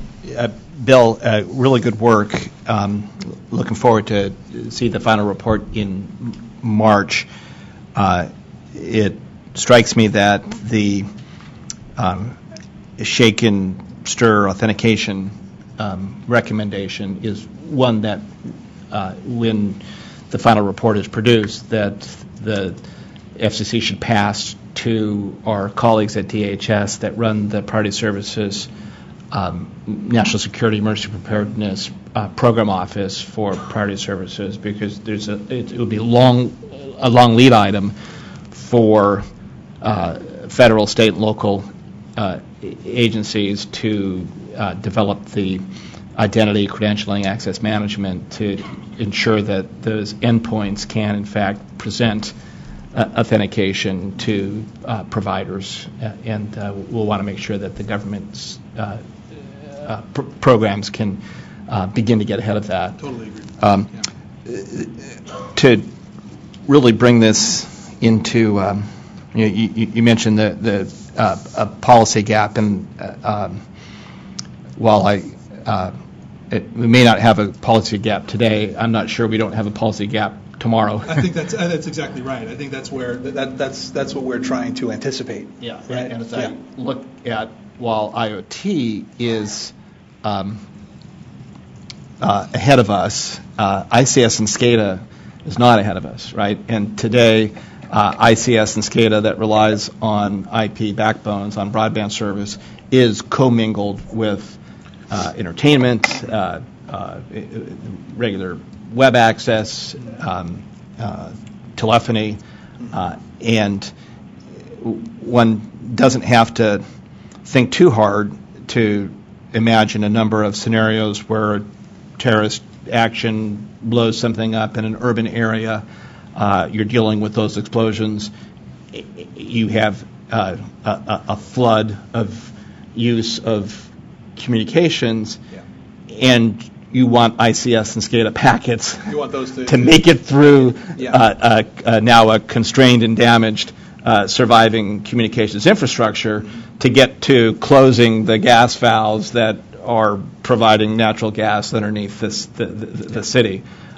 So we don't today have a policy instrument that allows us to prioritize that machine-to-machine critical infrastructure packet to ensure that the natural gas valve is closed if it is competing with my live streaming of the fireworks that I see blowing up in front of me, times 1,000 people live streaming at the same time. Yeah, and calling 911 and so on. So I think we've got a gap right now, and I would suggest that the urgency and importance of this particular working group is very significant. Commend you for the work done and urge you to bring it to a good set of actionable recommendations that the nation can move out on. Appreciate that. Yeah, thank you, Bill. Thank you. Thanks, Bill. Appreciate it. All right, next we're going to hear an update from Working Group 9 Wi-Fi Security, Brian Daly. I believe you're out on the phone, Brian. Yes, hi, this is Brian. Can you hear me okay? I hear you great. Okay. Yeah, let me know when you have the slides up, and I'll proceed forward with the Working Group 9 update. There's a bit of delay in the video streaming, so I'll just go ahead and indicate when to move the slides ahead. Okay. Slides are up, so go ahead. Okay, let's move off the title slide into the slide 2. So today I would like to give a update on Working Group 9. I'll start with the background for new members of the CSRIC, just level setting us on what the objectives, deliverables, and membership are of the working group, give a status update, and then finally touch bases on the next steps, which include deliverable, which is due in the March timeframe. Next slide. So when we look at our objectives and deliverable, we are taking a look at Wi-Fi and security implications of Wi-Fi networks. What we would like to prepare and present is a recommended security best practices for Wi-Fi operators, Wi-Fi users, and Wi-Fi consumers. And as I mentioned, that our target is to present the completed best practices document in the March 2017 meeting. The Working Group 9 is looking at various aspects of Wi-Fi, including the threats most consistently facing Wi-Fi network operators and users, the available security techniques to prevent or remediate the threats, and the extent to which each technique is effective against specific threats, avoids interference with legitimate activity, is easily deployed, and is currently deployed. Next slide. We have a good set of members from a wide variety of industry, service providers, academia, and event center that are representing the various different stakeholders that deploy, use, and operate Wi-Fi networks. So based on this, I think we have a good mix of stakeholders that are going to provide us with input from a variety of different aspects and angles of Wi-Fi network and Wi-Fi security. And, I would again like to put a thank you out to those members that are participating and contributing to the group. Without their inputs, certainly we wouldn't get very far. Next slide. We are working on the deliverable. We're at version 0.10, which is the 10th draft version of the latest baseline document that we're developing. We're having biweekly calls, but we're moving to weekly calls starting in January in order to accelerate the progress, as well as email discussions in order to facilitate the discussions and getting contributions into the deliverable. As I mentioned, biweekly calls have been, relatively effective to date, but given the timeline between now and March, we need to accelerate that, and we're going to be moving to weekly calls right after the holiday season and accelerate the pace a bit so that we can conclude our deliverable for the March meeting. Slide 6, please. I did present this at the last meeting. We do have a draft deliverable outline. We are going to look at the current security weaknesses in Wi-Fi, the potential security threats, and look at various use cases and threats most consistently facing Wi-Fi network operators and users. And this is a wide variety of use cases, everything from in-home networks to in-vehicle networks to in-flight networks, looking at public and commercial Wi-Fi networks, hotel, convention centers, and private enterprise deployments, as well as Internet of Things devices, both connected home devices, wearable devices, and medical IoT device use cases. Next slide, please. Moving on, we'll look at a summary of threats most constantly facing the Wi-Fi network operators and users, and look at the security technique effectiveness to those threats and the end-user experience with Wi-Fi security, and finally bring it all together with the recommended security best practices for Wi-Fi operators, users, and consumers. Moving to slide 8. Some of our initial discussions looked at current security weaknesses in Wi-Fi, and as an example, there's a paper that was produced by Cisco that took a comprehensive review of 802.11 wireless LAN security and how Cisco's approach to security was taken. Obviously, one of the key things, wireless LAN deployments need to be made as secure as possible. It looked at 802.11 authentication and its weaknesses, web encryption and its weaknesses, and how to secure 802.11 wireless LANs with a security suite provided by Cisco and the Cisco Leap architecture. Next slide, please.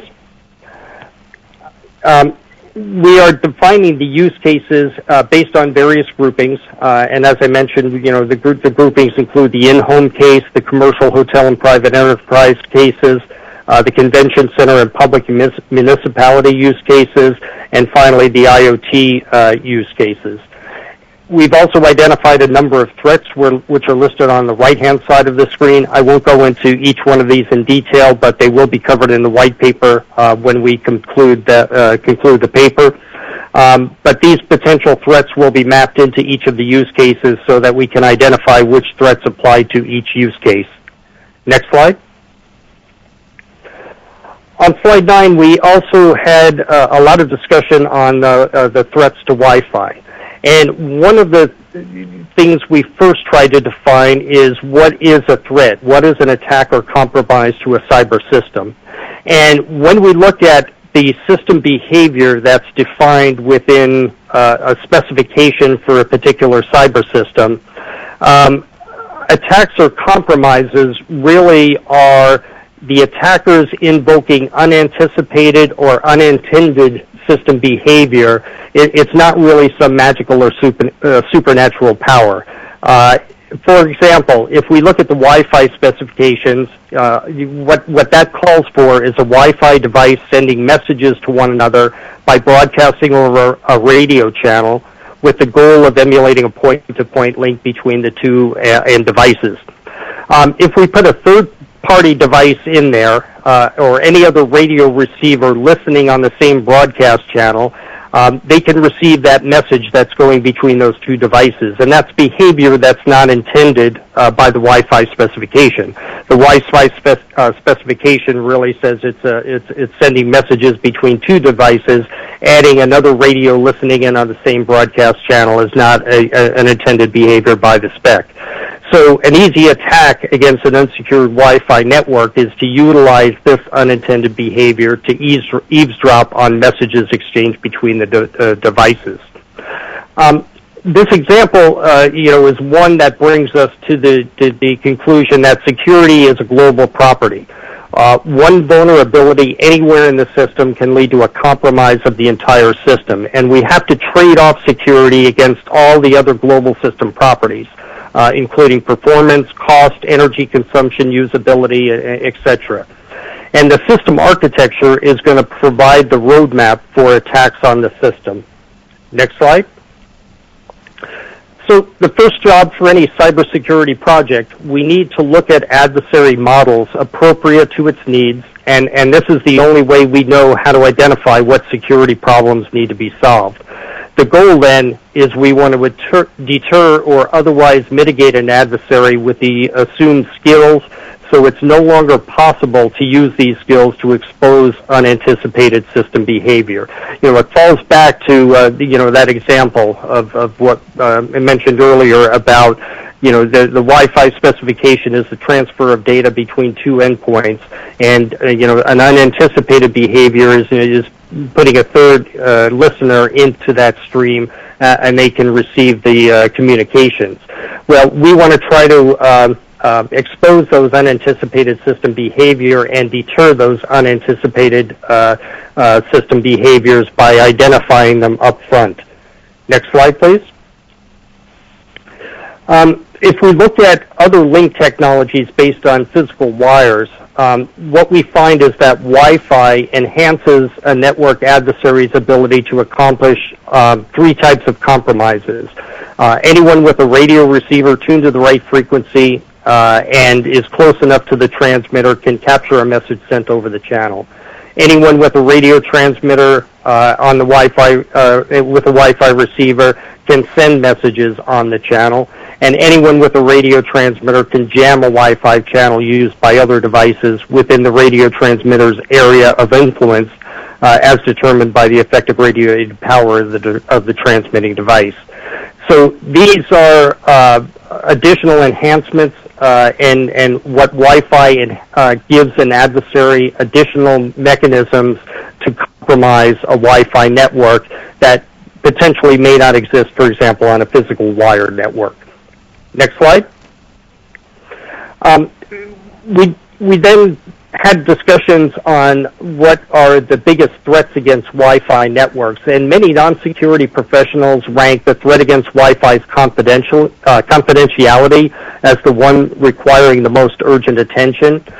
The conclusion we've come up with is that's really an invalid conclusion, because Wi-Fi uses encryption to provide the confidentiality, but encryption doesn't provide integrity protection, and that can be more easily compromised by active attackers who can create message forgeries than by a passive listener.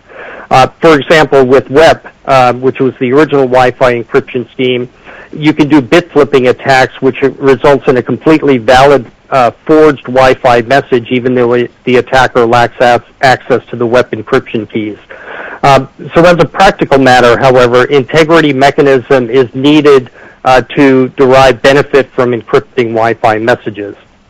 But encryption doesn't mask all the information conveyed over any Wi-Fi channel. It's both easy and practical to identify particular applications as well as individual devices doing traffic analysis of the encrypted data. So we can't say that encryption does cover all the potential threats and risks over a Wi-Fi channel. Moving to slide 14. There was also a discussion whether defense against denial of service attacks should receive the highest priority. Denial of service has never been viewed as a practical problem because launching a jamming attack has a low cost, and the known message integrity mechanisms intentionally transform forgery attacks into denial of service attacks. So Wi-Fi security architecture has delegated denial of service defense to non-technical means. And existing Wi-Fi devices are often mobile, so they can be moved away from a jamming source, and then they can reconnect when they come in range of another access point where the signal strength is stronger than the jammers. And it's also reasonably easy to locate and disable a jamming device. So neither the flight nor the search and destroy strategy may work with some types of Internet of Things applications, however. So denial of service itself, again, it's a consideration, but with Wi-Fi devices itself, the ability to move away from the jammer and reconnect to a different Wi-Fi access point may help to mitigate some of those issues as well.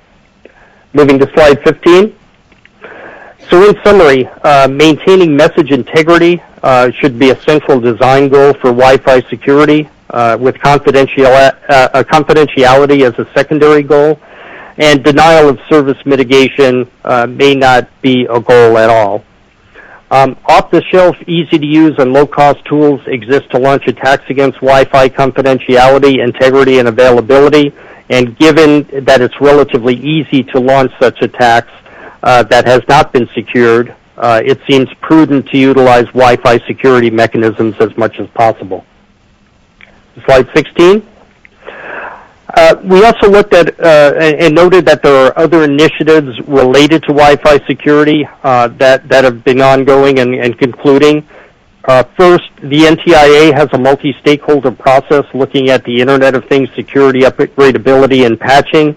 The Department of Homeland Security is also looking at strategic principles for securing the Internet of Things, and the document they're producing explains risks and provides a set of non-binding principles and suggested best practices towards a responsible level of security for those devices. NIST has special publication 800-160, which is System Security Engineering, considerations for a multidisciplinary approach in the engineering of trustworthy, secure systems. And also, finally, the President's Commission to Enhance Cybersecurity, which completed its report on December 1st, looking at short and long-term recommendations to strengthen cybersecurity in both the public and private sectors. So these initiatives we're going to be looking at to see applicability to Wi-Fi security and how some of the security aspects and security design principles may be applicable to the work we're doing as well. Next slide. So we're going to continue work to accomplish our mission and solicit input based on the Working Group 9 members' subject matter expertise. As I mentioned, to move the work forward, we are going to meet on a weekly basis for at least the month of January, and I would expect that will extend until completion of our report. Our next conference call will be Thursday, January 5th. We're going to continue email discussions and provide periodic status updates to the steering committee and council, and we're on track and marching toward delivering our final report in March of 2017. The one thing I would like to solicit is contributions from working group members are needed to complete this report. So I put that ask out to solicit those contributions and discussions for the completion of the report. So with that, that concludes the update for Working Group 9, and I'll open it to any questions. Well, Brian, first, nice job. A lot of detailed technical work in there so far, and you're ramping up your activities to deliver on time, so thank you. We appreciate that. We'll see if there's any questions. I don't see any in the room. Any questions or comments out on the bridge?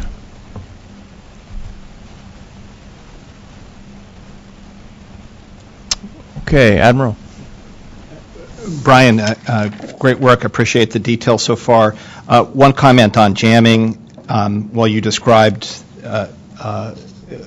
the jamming technique of overwhelming ERP, we have seen instances of logical jamming as well, where it's ERP or radiated power that is consistent with normal operations, but just very targeted towards achieving a denial of service effect. The example that comes to mind is the convention centers where small retail businesses were wanting to employ Wi-Fi or MiFi as a part of their operation in the convention center, and a commercial pay-for-service enterprise Wi-Fi operator would engage in de-authentication techniques to essentially deny other Wi-Fi in the areas that they wanted to steer business towards them. And that's in part what helped, what generated this working group. So I would encourage you to continue to think of the jamming not just as overwhelming power, but also the logical jamming. And in those cases, the small businesses couldn't exactly locate outside the convention center to get away from the jamming. The convention center was the venue for which they needed to conduct their retail operations, and just moving isn't always an effective option in Wi-Fi. I also really appreciate the scenarios that you've developed, and originally while we generated this task around techniques to defend enterprise Wi-Fi, your identification of an in-home scenario is really important, and work we're doing now at the Commission illustrates the interconnected nature of the challenge now, where, as I looked at my own home Wi-Fi situation, connecting to a broadband provider, and thought in terms of the threats being either coming through broadband or being RF in the 802.11 frequencies, in the very near future, as broadcast shifts to ATSC 3.0, that television broadcast standard will be packet-based and will be connected to smart TVs that are also connected to in-home Wi-Fi, and the importance of ensuring that we are able to look at this interconnected world holistically and understand what the attack surface is and how the different piece parts are organized to protect consumers and ensure that we can all call for help when we need it. But thank you very much for the work that you guys have done, and look forward to the final report. Thank you, Admiral Simpson. Yes, that the use case, the jamming case you mentioned, certainly we'll need to bring back in and discuss further within the group, but that definitely is one we need to add. Thank you. Great, thanks again, Brian. All right, we're going to move to our last working group update now, Working Group 10. SS7 and diameter protocols is the subject matter here. This one's a little bit unique, so I'm going to give it a bit of an intro. We did not send out the update. We will send out the update, but there's some very sensitive information in this one. It's got a lot of deep technical information on those protocols. And the comment was made earlier, you could actually see this as a roadmap to how to undermine or attack or infiltrate the SS7 and diameter protocols. So we want to be a little bit more careful with it. So you will see it in the next couple of weeks, but there'll be some special protections we're going to make on it. So I'll turn this over to John Kimmons, who's going to give us an update. Thank you. Thank you. My co-chair, Danny McPherson, is under the weather, but I think he's on the bridge. This I briefed at the last working CSRIC Council meeting. We're a relatively new working group. We started roughly in the July timeframe. And our focus is on the core telecom network, as was said. That means in terms of things like related to SS7 and other signaling protocols like the evolution to diameter. So can we have slides? Okay. So on this first slide, there's been a lot of information displayed in different places, TV and blogs and presentations, whatever, talking about potential attacks or techniques of how to attack the telecom infrastructure.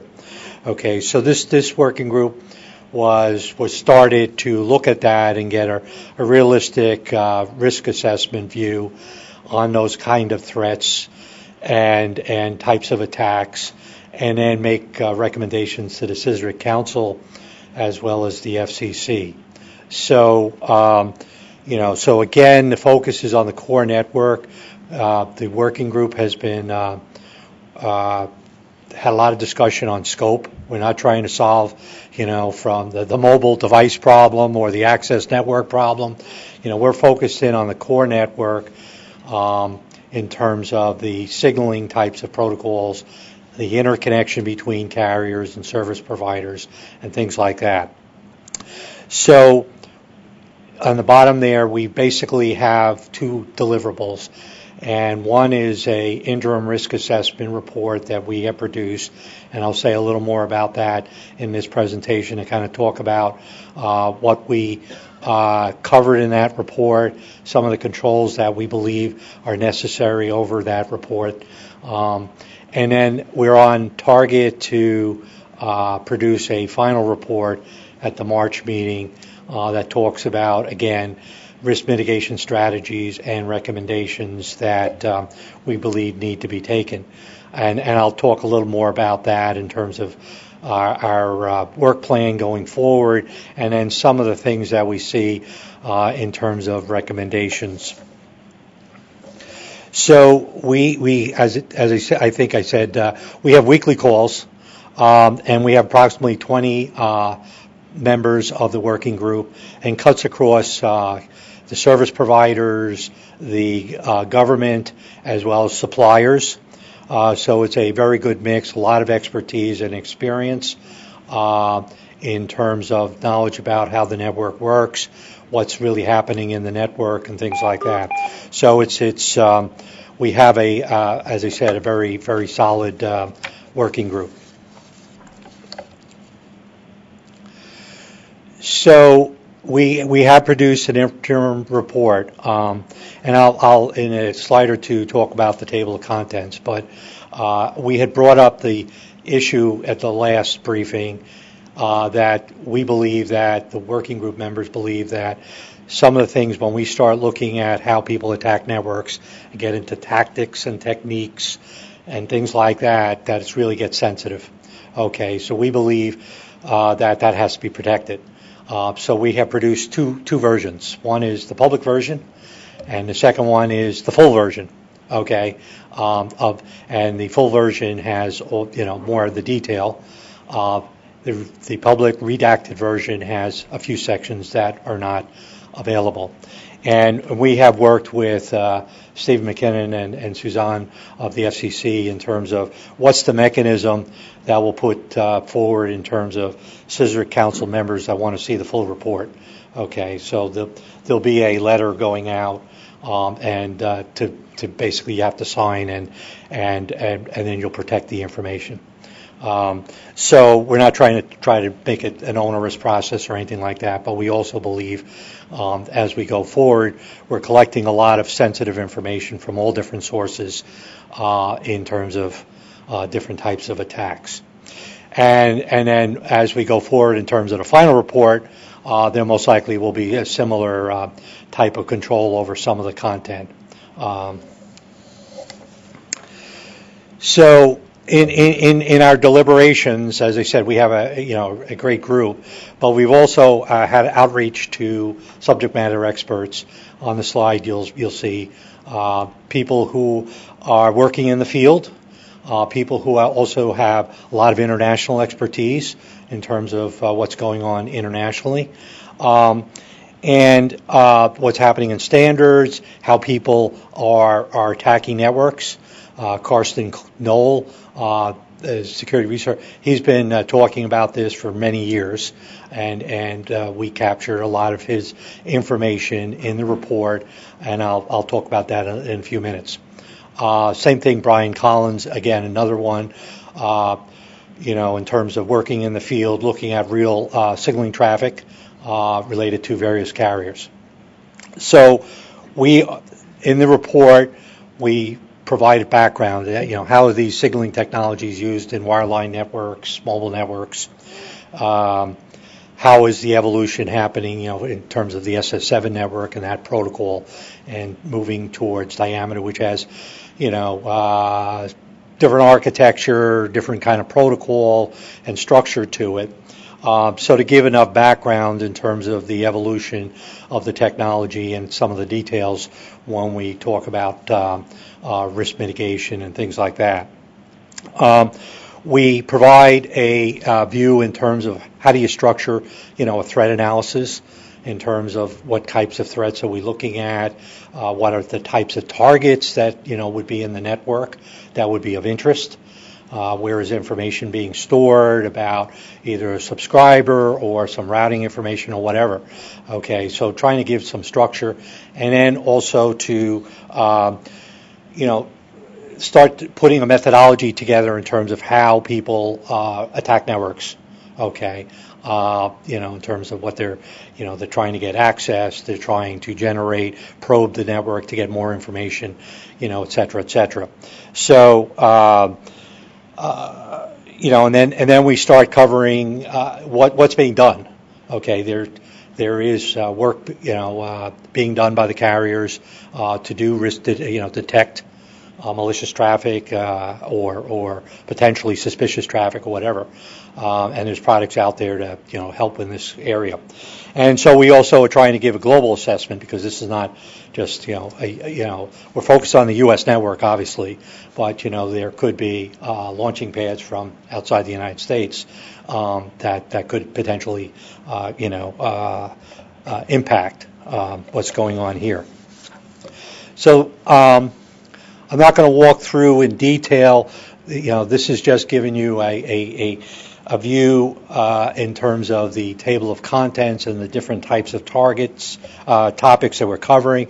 We're looking at not just the, how is this technology applied to different networks, architectural perspective, system protocol interface perspectives, as it's actually being implemented. We also trying to characterize the different types of threats that you have, and as I said, a threat methodology. We are also very heavy in terms of what's happening in industry and standards, whether it's so we identify what's going on in ITU, 3GPP, GSMA, the ones who are really playing in this sandbox. Okay, so we give insight in terms of what's going on there. And then I'll kind of expand on the last section in a minute in terms of our conclusions. Okay, so here is just kind of a high-level summary because we've had a lot of discussion in the group in terms of everyone sharing their perspective and information. But we believe that the overwhelming amount of SS7 traffic in the United States networks is legitimate. Okay, it's doing its normal thing. It's correct. It's accurate. It's routing. It's covering roaming users and things like that. We, as I said, have assessed different types of attack methodologies, vectors, however you want to call it, tactics. That's documented in all different places, conference presentations, industry forums, blogs, standards, whatever. Okay, underground, etc. So we are trying to really kind of get a sense of what's real and what's potential, what's fiction, whatever.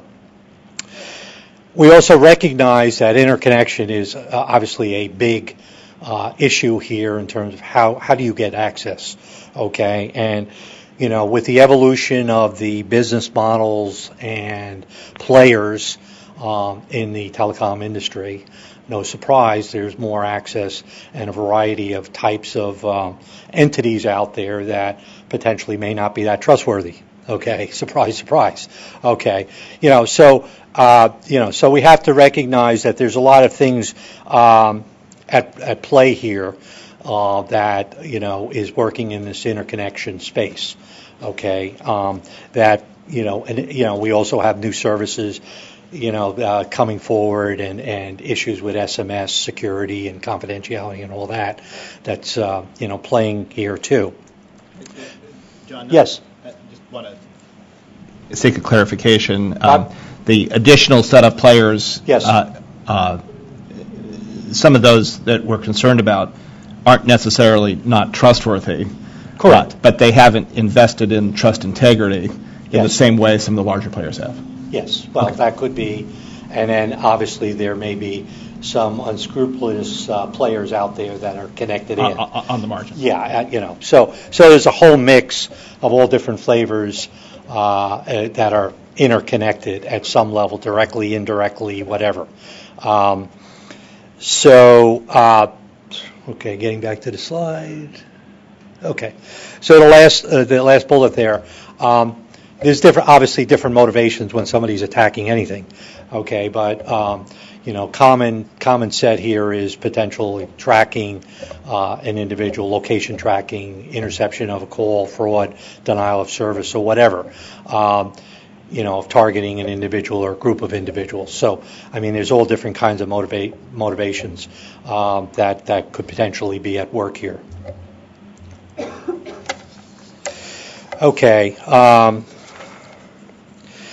Now, as I said, there are controls being put in, are in place and continue to be, looked at as the threat evolves. But, the problem here is just like with any kind of firewalling or analysis capability, you also have to be careful that you don't have collateral damage where you're blocking legitimate traffic. Okay, so, again, some of it could be part art, part science, okay, and we see that in the IP world, obviously. So that's, there's many different types of products, capabilities that we're looking at in terms of firewalling, data analytics, how do you harden your nodes, your network elements. There's different options in terms of how you integrate these security controls within network elements or standalone appliances, whatever. Okay, so there's a whole host of, options out there that are being implemented, and being fine-tuned as we go here. As I mentioned, we have looked at what's going on in the standards arena. And we recognize GSMA is a major player. They have produced excellent documents in the SS7 area for monitoring traffic, for what could be potential areas where you could be filtering and things like that. So one of the problems that we have is not every member of the working group is a GSA member.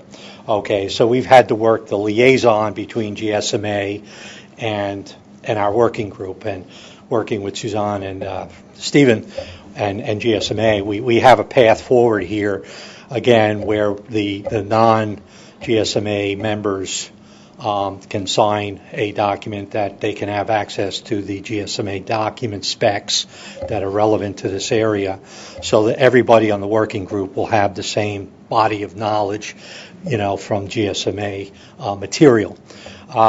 So we've had to work, again, some of those. Now, some of the other standards bodies are a little easier because you can get access to the documents freely.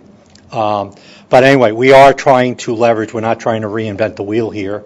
Okay, and as I said, there's a lot of effort that's been put into looking at SS7 interconnection. So we have summary conclusions. The initial set of thinking here is monitoring and filtering is critical in terms of a peer relationship with other service companies. Diameter is obviously out there. There's still a lot of work that needs to be done to get to the same place we are in terms of understanding SS7 risks. Okay, so that's kind of a work in progress. How far we're going to get by March, and the industry will, we believe that that's most likely going to be a recommendation that has to be carried over, into future CSRIC kind of work. Because obviously there will be some intersection with SF7 type vulnerabilities, could be, resident in diameter, but then obviously they may have some unique aspects that also need to be addressed. There is a concept. We're not just trying to look at protocols and how do you, create the greatest firewall in the world, okay, but we're also trying to look at it architecturally. So there is in 3GPP concept of global trust groups, where you may do different things depending on the trust level you have with your peer or the other partners that you're interconnecting with, an aggregator or an individual provider or whatever it is, okay, or international gateway, etc. So that's a new concept that's being worked. We're recognizing now, we're trying to track that and see how it may aid in terms of some of the thinking in terms of how you structure your control profile. And then obviously making sure that your network elements, network nodes, STPs, HLRs, whatever, are secure. So, somebody can't get on and the management network and start data mining your HLR or something like that. So So that obviously is another key point here, and is work that has gone on in various standards groups to talk about that. So my last slide is next steps.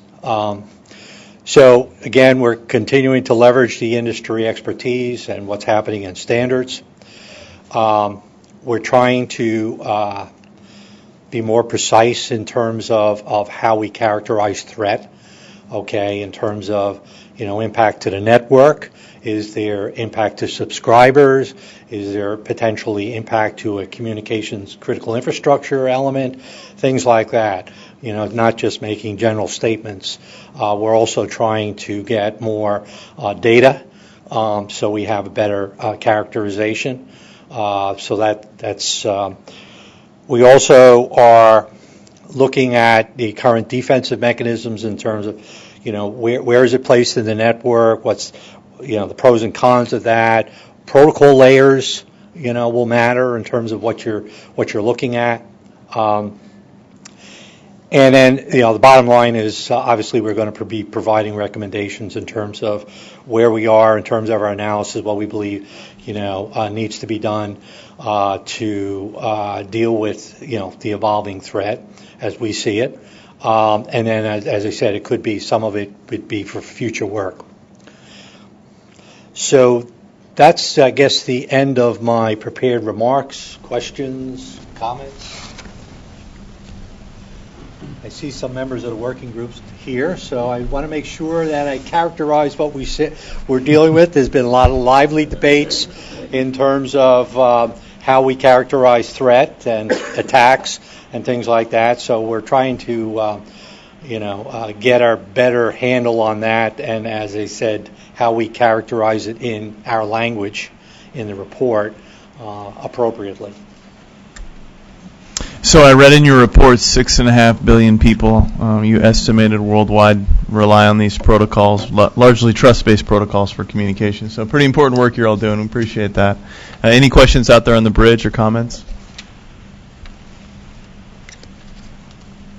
Admiral? Yeah, John, thanks so much. Let me add on the importance of this work that Chris highlighted.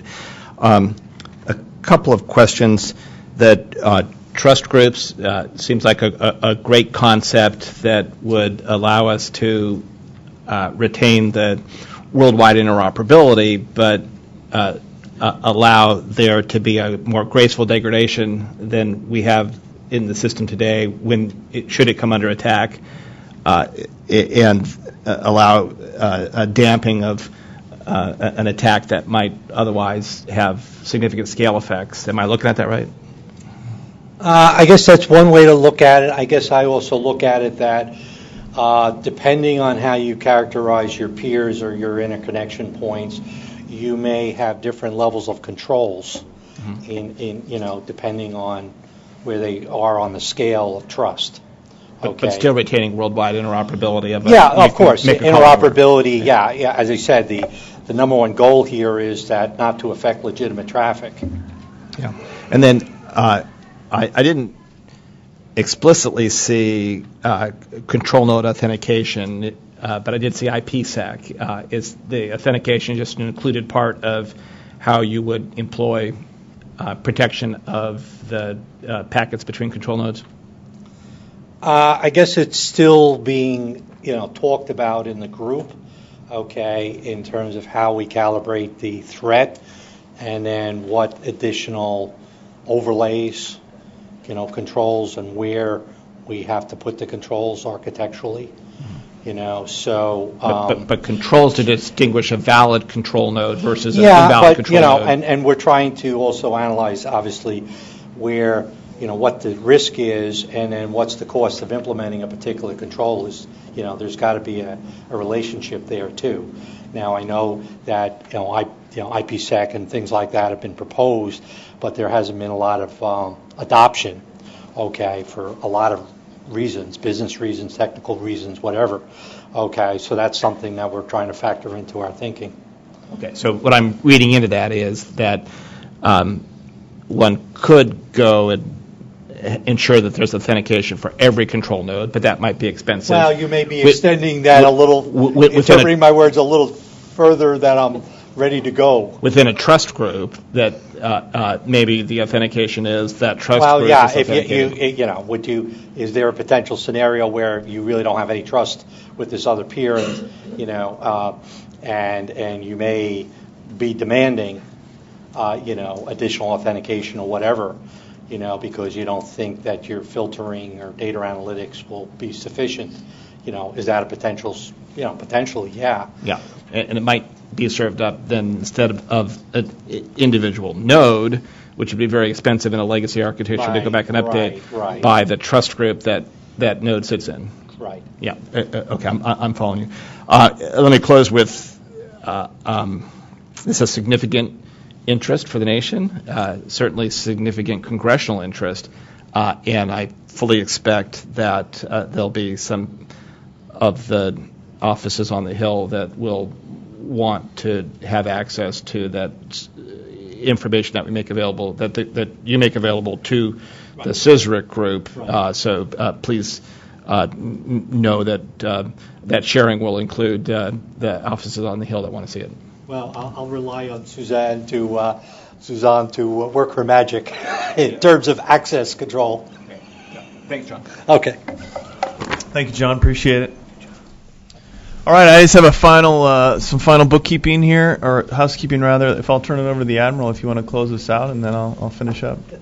Let me just thank the entire group for another great CSRIC session and the work leading up to this session. Some really good detail in the products presented today, the updates on very important problems for the nation. I am reaching the end of my assignment here at the FCC. My position as Chief of the Public Safety Homeland Security Bureau is a non-career political appointment.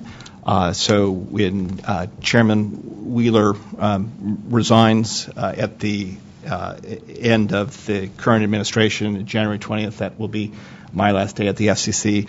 I would like to extend thanks to each of you for the association that we've had together. I have greatly valued not only the professional work, but also the spirit with which that you all approach these really important challenges in areas that often generate strong emotions, strong agendas, and throughout the interaction has been cordial, has been really a fraternity of folks working on the right things on behalf of the nation. So thank you very much all for helping me during the last 3 years, and I wish you all the happiest of holidays. Thanks. Great. Well, Admiral, we've only worked together for a very short period of time, but I want to thank you as well for everything you've done for the CSRIC. I know everyone, I've heard from many, many people, even though I'm brand new, how great it is working with you, so we appreciate it. I said it at the beginning, communications is life and death to a whole lot of people in this world, not just the military folks and the first responders, but a whole lot of other people as well. So appreciate you're a patriot and all the effort and focus that you put on these issues, so thank you. A few final housekeeping items here. Great updates from all the teams. Thank you all for your hard work. We appreciate it. CSRIC 6 is just around the corner. It's middle of next year, but still just around the corner. So we're starting to develop topics for CSRIC 6, and we're looking for your input from everyone. So if you have any specific items that you think should be considered in CSRIC 6, obviously we've got a lot of good ideas already that have come from the FCC and from some of you.